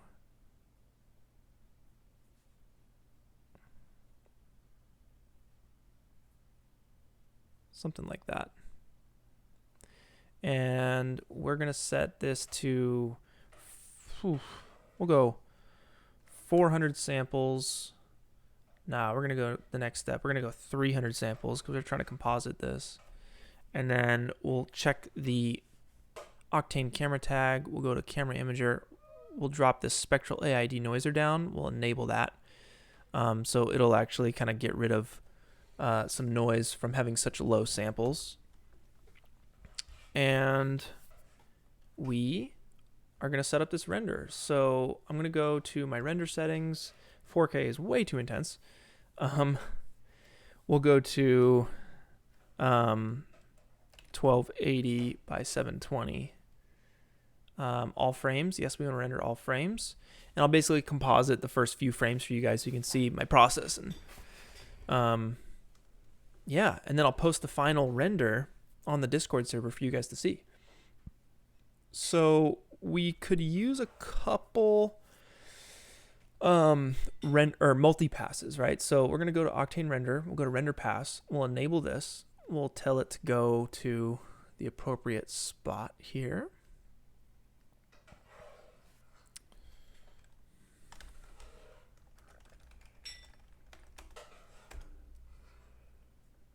All right, we'll just call this multi or milty. That's fine. Let's go to main real quick and check use denoised beauty pass. And that's basically not going to, the denoised pass won't be a separate pass. It'll just be part of your beauty pass. Go back to render passes, info passes. Let's see. Basically, if we check AO, we can have an ambient occlusion pass. So we might as well have that. And then what else would we need here? Maybe like a lighting pass here. It should be a sunlight direct.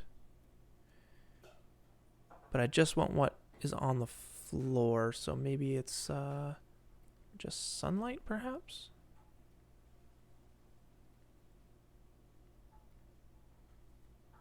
No, that's the opposite. We want, let's see, info passes.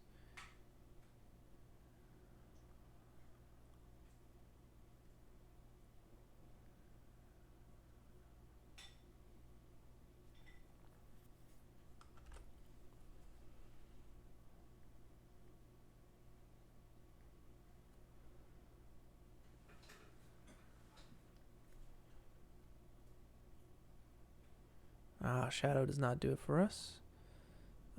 Basically just looking for the shadow pass, but I think we can tweak that in After Effects. I don't think we need that. Just the ambient occlusion should be fine. Let's just start rendering this thing. So before you do that, you just want to make sure that you check alpha channel. That is very important. Check alpha channel, check that box. I render OpenEXR sequences. 16-bit is okay in our case. We'll put it in the appropriate folder. Motion blur is on, and we will hit render and watch this thing go. Hopefully it should, these samples, we have a pretty low sample count, so this should go pretty quick.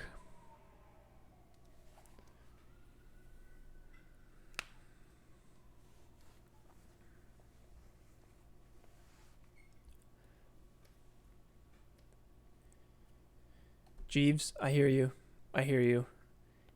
It'll be all good though. we'll get this shadow tweaked up in After Effects, no problem, I promise.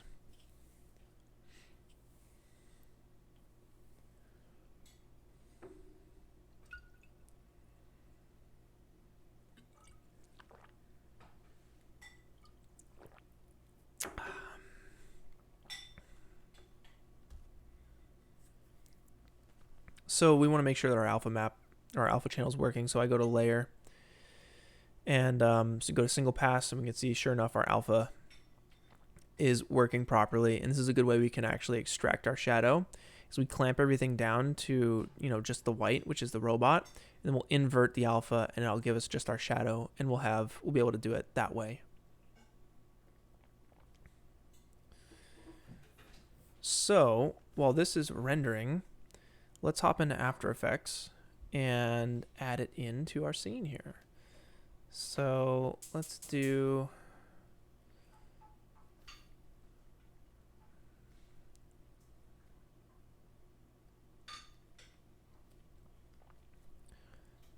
boom. And you can see it came in real tiny because we shot 4K footage, and this is 720, a 720p render. So what we'll do is actually, I'll just scale my footage down, and I'll scale my composition down. I'll go 1920 by 1080. I'll scale my footage down by half. Usually you would do this, full 4K renders, high samples, let it render overnight. And then we'll take our V1, and I hit Shift F, and that snaps it, or Control F, that will snap the layer you have to your composition view. I'm in quarter resolution. We'll go full. And if you zoom in here, the first thing I do is I zoom in, and I notice there's like this white halo around the robot, or around any render you do. And you basically want to right click this, go to Interpret Footage, Main, and check the alpha, make sure it's set to straight unmatted, and you can look at this white halo and it'll just disappear. And already your render's looking nice. Let's get the blue, the right saturation. So I think we can bring down, if we go, I'm just basing this off my eye. I'm looking at the blue of the sky here, and in the right here, the info panel, I'm looking at saturation. It's 19%. Brightness is 70%. If I look here, saturation is 55%. Brightness is 68. So if we want to match this to the sky, we could actually just start tweaking the saturation of this. So I'm, again, using VC Console. It's free on Video Copilot, and it allows me to just bring in effects quickly. And I'll bring the saturation down until the saturation of the sky, which is at 18%. Again, I'm looking over here in the info panel. This S for saturation is 18%. I'll hover over this. It's still at 30. It's pretty saturated. So I can keep coming down. But again, this doesn't have to be, this could be more saturated than your sky. That's totally fine. And it's a little dim. So maybe I'll take the saturation back up a little bit. Now the blacks here, the black levels, if you zoom in and you find the black point in your image, say down in here, the brightness is 22%. So I'd want to come in here and find the darkest part of this image, which is probably down here, and it's at 13%. So the black levels need to come up. So for that, I'm just going to throw an ordinary levels on it and work this left slider up until the black levels reach 22% or so, and that's about right. Okay. Now for brightness, let's find the brightest point of this image, and it's probably over here. That's at a brightness of 97, 99. That's a reflection. We want the same for us. We're at 93, 95. We're close. We're going to want to bring this top right slider up to get those highlights nice and bright. and that'll be in the 94, 95 range. We could clamp it a little bit more. Come up again, clamp it a little bit. You know, and we're adding some there it is, 98, 99, 100%. That's good. Let's check our black levels again. Right, we are at brightness 15. This is brightness 20. Let's check under this bush. Brightness 20. So we want this about in the 20 range. So we'll recompensate and bring that back up.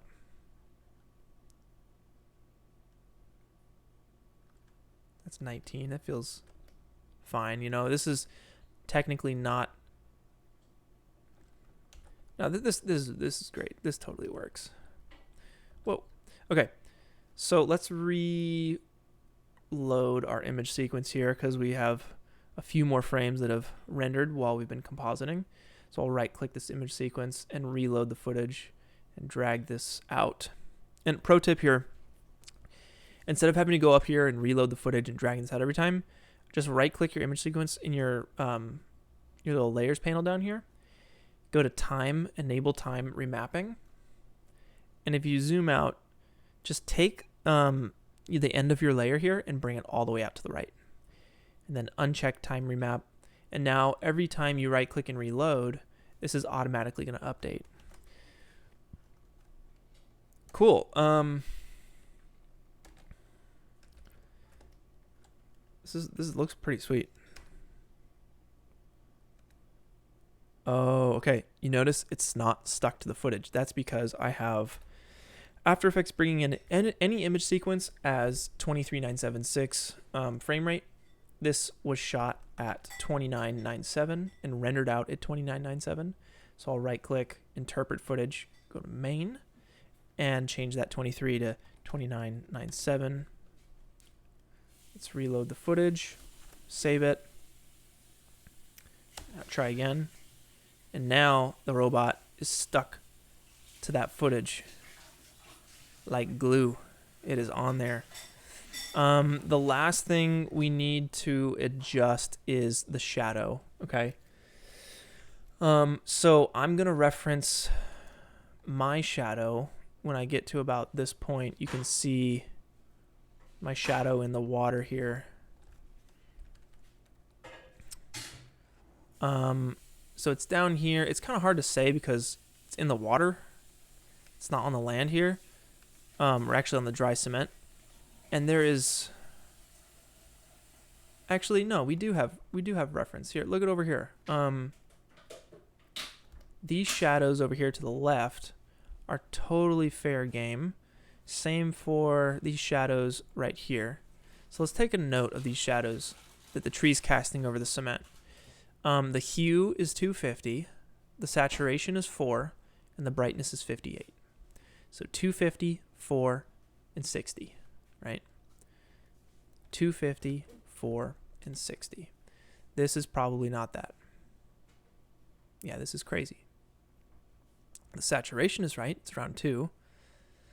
But it needs to be brighter, right? And the hue is not right. So we want to separate the shadow from our robot. And to do that, we can do a little trick here. So you have your robot layer. Let's duplicate this. We'll name one robot. And we'll name the other one shadow. And we'll drop shadow beneath the robot. We'll let go of shadow and we'll just check our robot here. Basically, you want to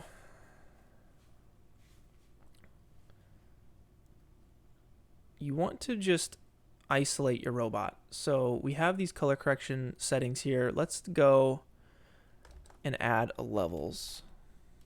And if we change the RGB to alpha and we start to crunch this, you can see it's affecting the alpha of our image. And right there, it's getting rid of the shadow, which is kind of what we're looking for.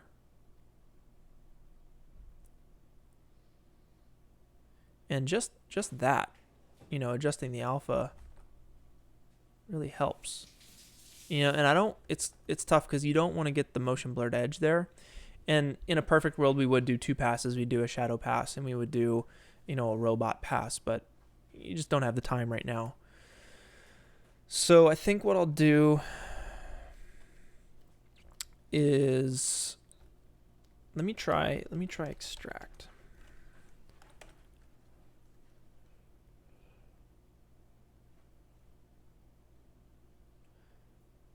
And right there, extract is working. It's just getting the shadow. Boom. Right there. And then you can soften out the edge, and that actually might be enough. You can see the edges are real nasty there.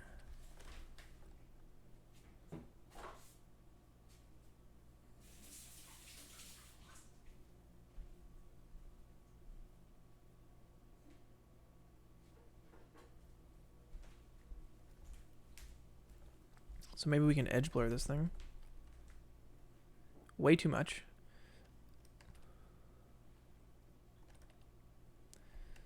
So that's not really giving us the effect we need. We're close. Let's try this alpha trick again. And it's really the motion blur that's making this tough because there's, you know, translucent pixels in the motion blur.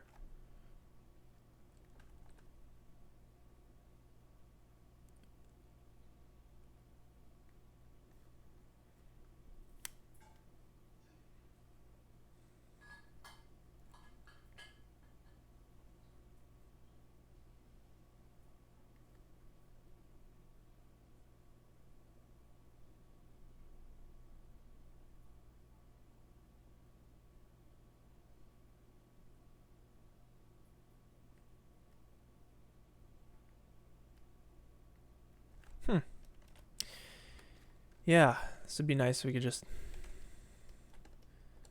isolate this thing.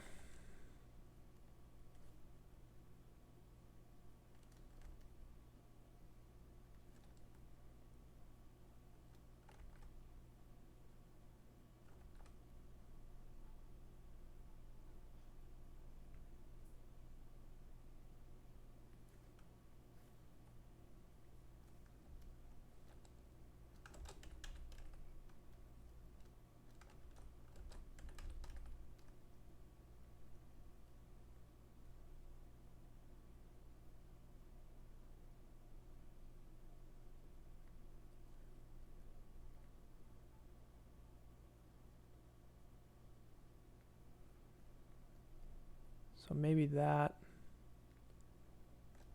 will do the trick.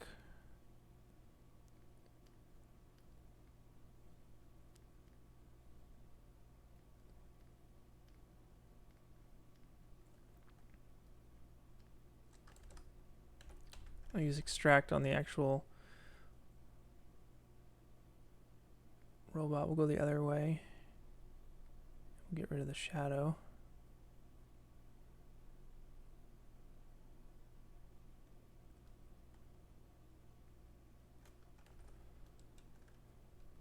So now we have control over the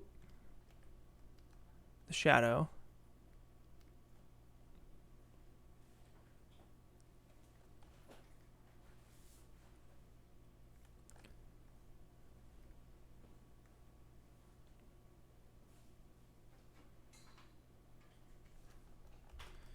And then this foot here, there's like a hard edge there.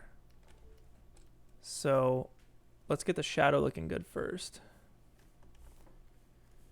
So let's see. We'll rename our layers.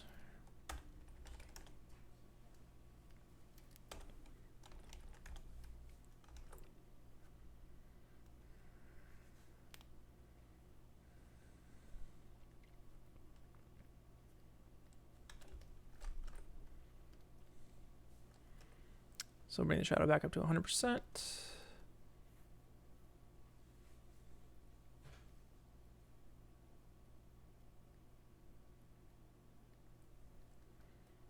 And let's start to work in these numbers here to match the tree back here. So we have a hue of 273. let's work our brightness levels first. So brightness is 56. Then we have 38 there. So maybe you would just bring the shadow, get the opacity down.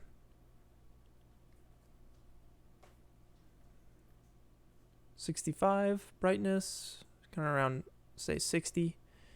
This is at 66, so it needs to come up a little bit.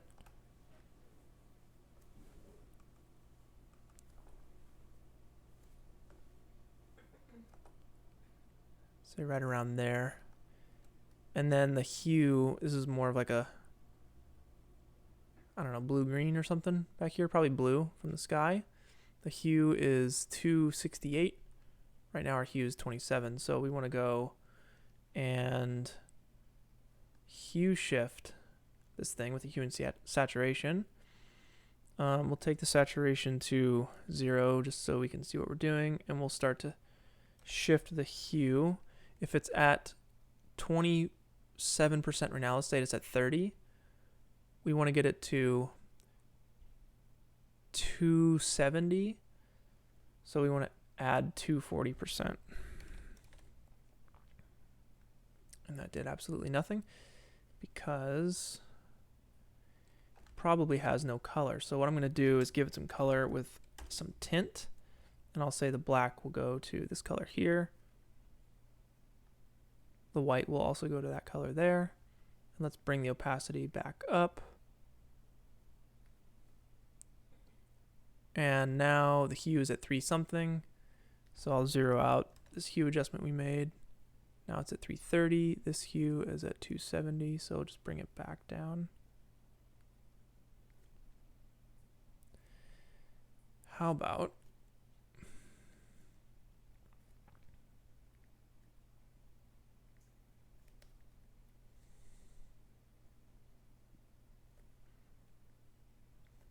because the hue and saturation needs to be below the tint. 270, 320, we'll come back. There we go, now it's starting to move.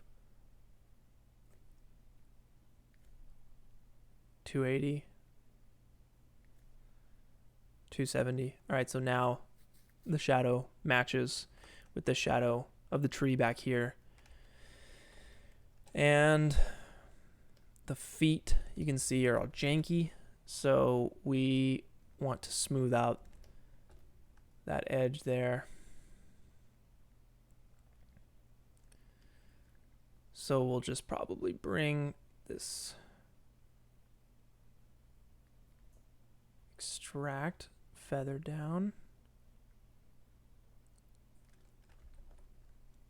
Or we can just use, an edge blur.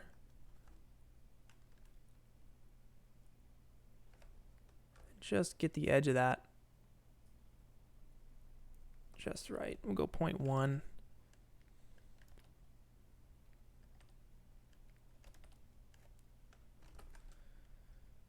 That's close enough. Again, it's going to be best if we rendered out a little shadow pass for this thing. We just don't have the time right now. So let's re-render the scene, or re-render our render, and see what we got. This is exciting.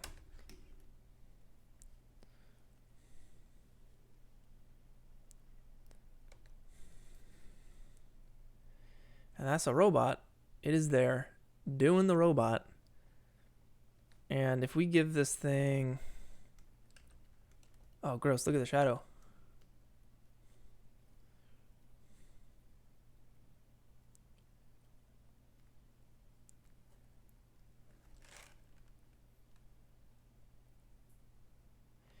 Yep.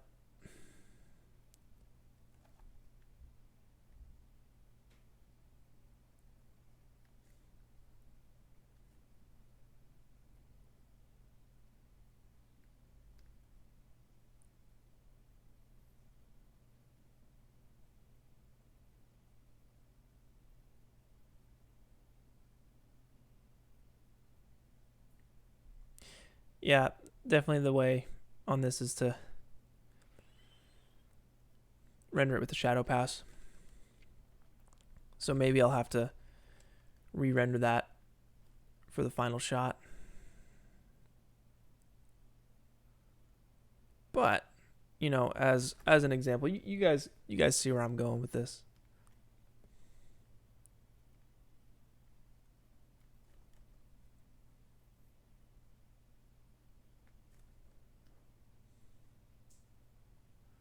What is that? What is with that weird leg mask? I don't understand what that is.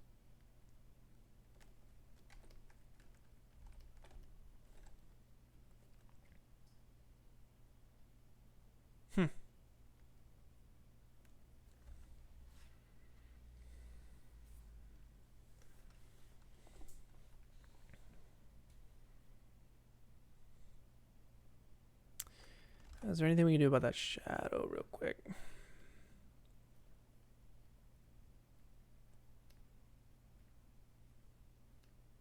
Maybe we just take the levels, go to alpha.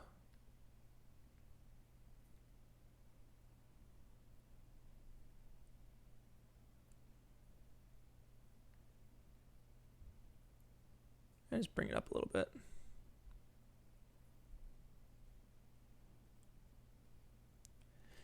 Still not the best fix, but yeah, we'll just have to render that shadow pass and do the tweaks that we did for this shadow, you know, on the actual shadow itself, because that looks way more realistic to me than how dark it is here.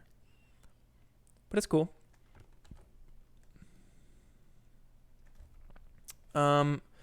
So I feel like that's basically it. We could throw like an adjustment layer over top of this thing with a basic like curves adjustment.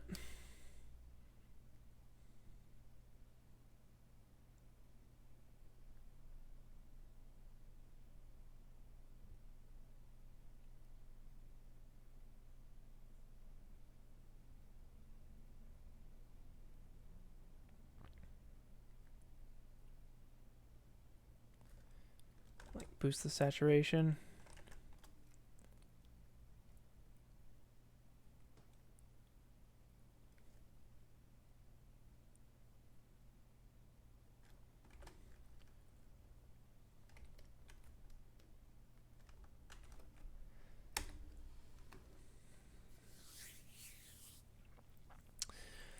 But can the robot be animated by a robot to do the robot using motion capture footage from a robot? Geez, probably. Guys, I'm gonna wrap it up here. We're gonna announce the winners right after I use the restroom. I have been holding this in for a minute. This is still gonna render. You guys can see the final render up on the Discord server. The description to the server is in the description below. So yeah, I'm gonna let this thing continue to render and just use the restroom real quick, take a small break, come back, we'll announce the winners of the weekly challenge, and we'll also announce the next this week's weekly challenge. So stand by, y'all. I'll be back momentarily.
Yo, guys.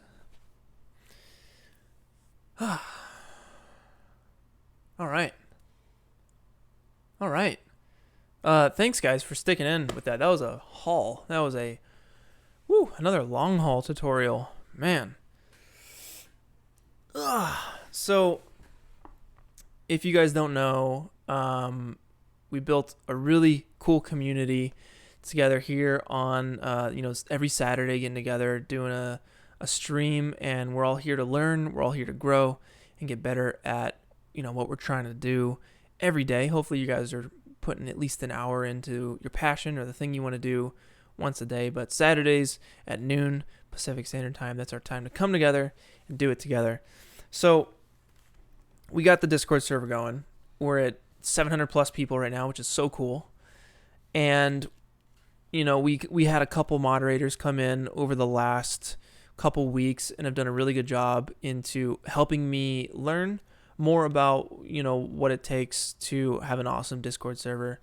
And shout outs to Neopatty, Polygon, and Sotomonte for really helping me get there. And one of their ideas was to run a weekly challenge. And last week we did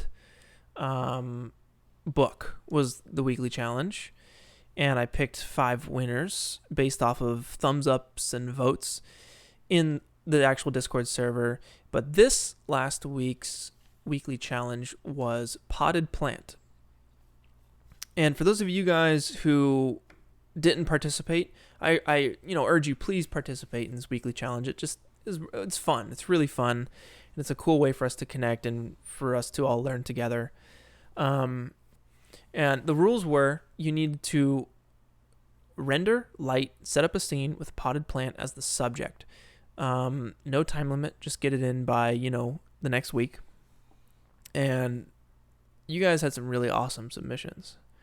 Very, very, very cool submissions. Let me just go here for you guys and show these off. These things are awesome. From the top, we got some really fun renders here, right? And I went through and I just picked the 5 that spoke to me the most. There's a lot of good ones. Ton of good ones here, guys. I really appreciate all the effort you guys put in. So without further ado, let's get to these winners here in no particular order, okay? These are just the 5 that spoke to me the most. Let's bring these up.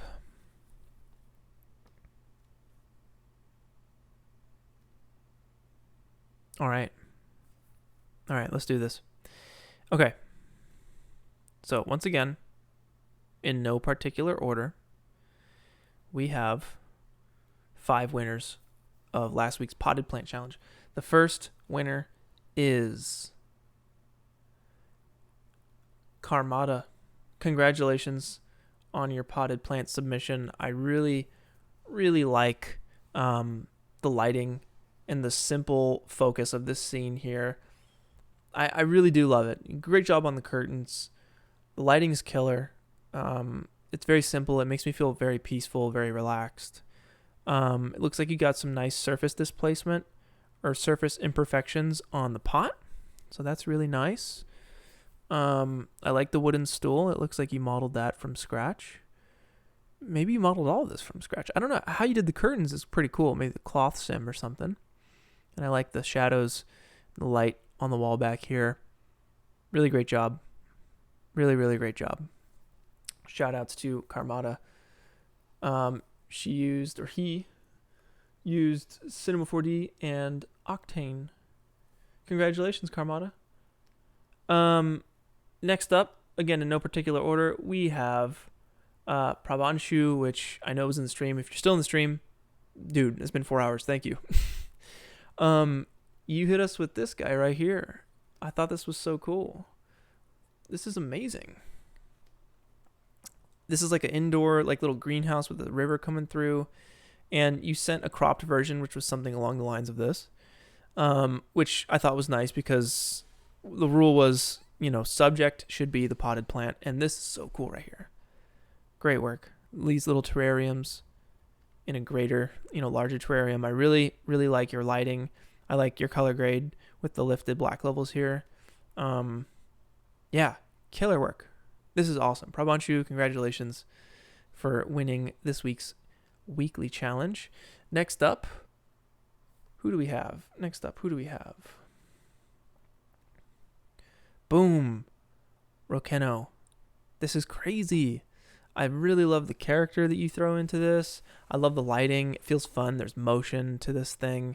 I feel like the only thing we're missing, though, is like motion blur for the monster's face coming forward. I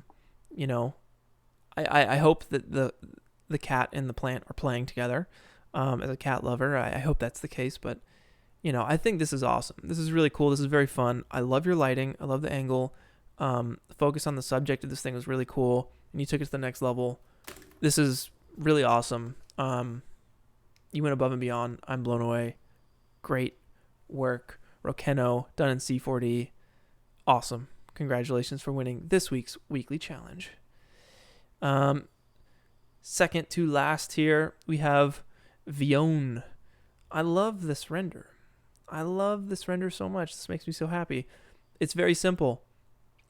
But there's a character, The pot is awesome. I really like the texture. I like your composition. The lights in the background are really awesome. Very spiky leaves here. This just makes me feel good. Vion, congratulations for winning this week's weekly challenge. I think it's awesome. And last but not least, we have Halux, and I really love this image so much. Me and my girlfriend have been playing Animal Crossing, and this totally reminds me of Animal Crossing. I love the butterfly. You have the spider web in here, and this night scene with your light you have set up is so nice.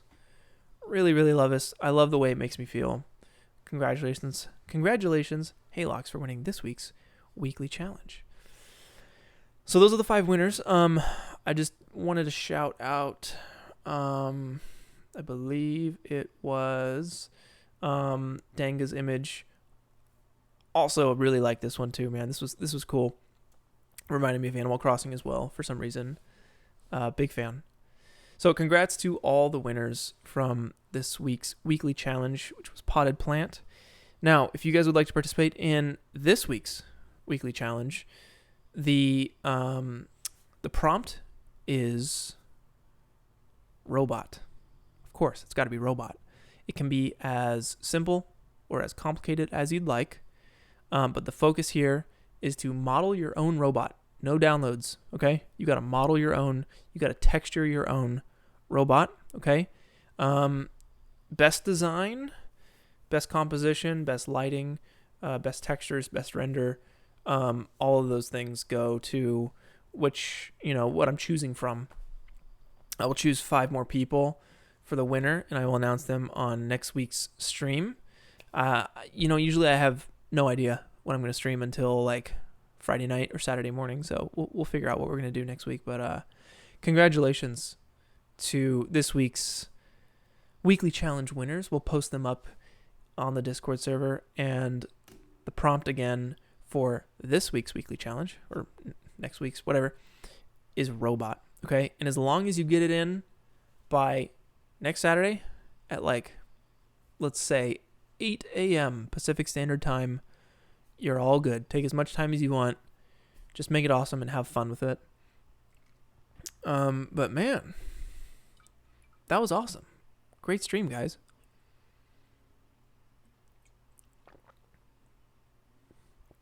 I'm starving. I'm gonna go.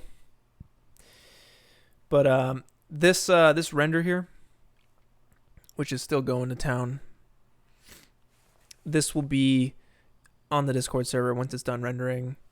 It looks like it's 30 seconds per frame, and we got a lot of frames. So look forward to that, guys. Please do. Thank you so much, you guys, for coming to this thing. I will see you throughout the week on the Discord server. And Henry, thank you for the super chat. I appreciate you guys. Glad you liked it. But yeah, before I go, if you guys have any questions, I'm here for like another 2 minutes. before I lose my voice. Hey, Lux. Yes, the robot has to be your own design. You cannot download any robot models or anything. You need to design it yourself. That is the rule for this week's stream. The deadline is next Saturday at 8 a.m. Pacific Standard Time to be posted on the server, the Discord server. The link is in the description down here. You can post it right here under streams, weekly challenge. That's where all the submissions are coming in. That's the only place I'll be looking, is right there. Is Kit Bash okay? I'm going to say no. I want you to design your own robot. Start from a drawing. Whatever you need to do. Design your own robot from scratch. I'll be doing the same. I always participate as well. And yeah, we'll grow our design skills together. It'll be fun.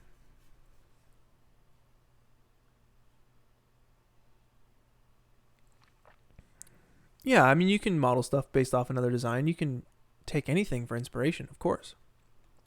You know, if you liked WALL-E, maybe you make some, robot with some treads or something. But don't model WALL-E and don't model, don't download a WALL-E model, right? You want to try and design it yourself from the ground up.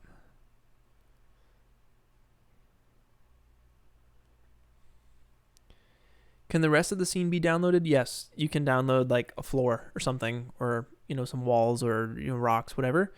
Just the robot itself has to be designed by you. It does not need to be a humanoid-looking robot. It can be any robot you want. It could be just a sphere that rolls around like BB-8. That's a robot. Any kind of robot doesn't matter as long as it's a robot. It can walk, it can fly, it can swim, it can roll, it can hop around like Tars from Interstellar. That's a robot.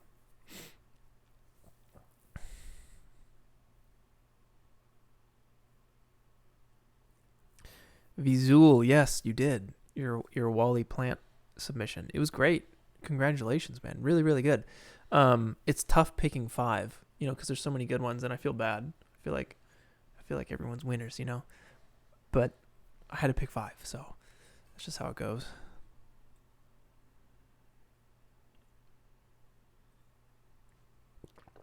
Yeah, I can totally be a drone or something. That's a robot for sure.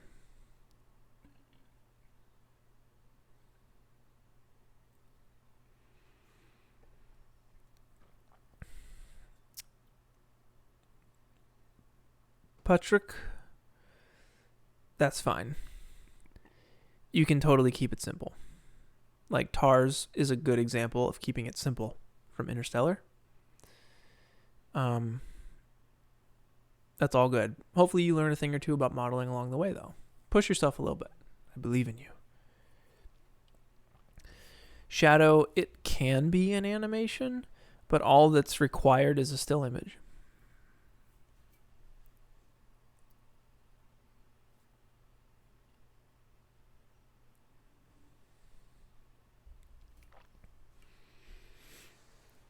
All right, let's refresh the render.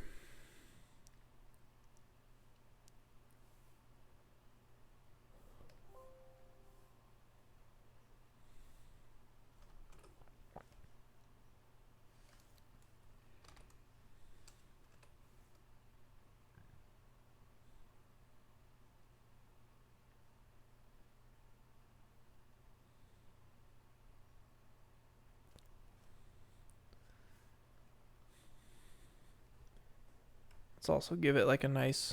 I'm always a fan of vignettes.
Sweet.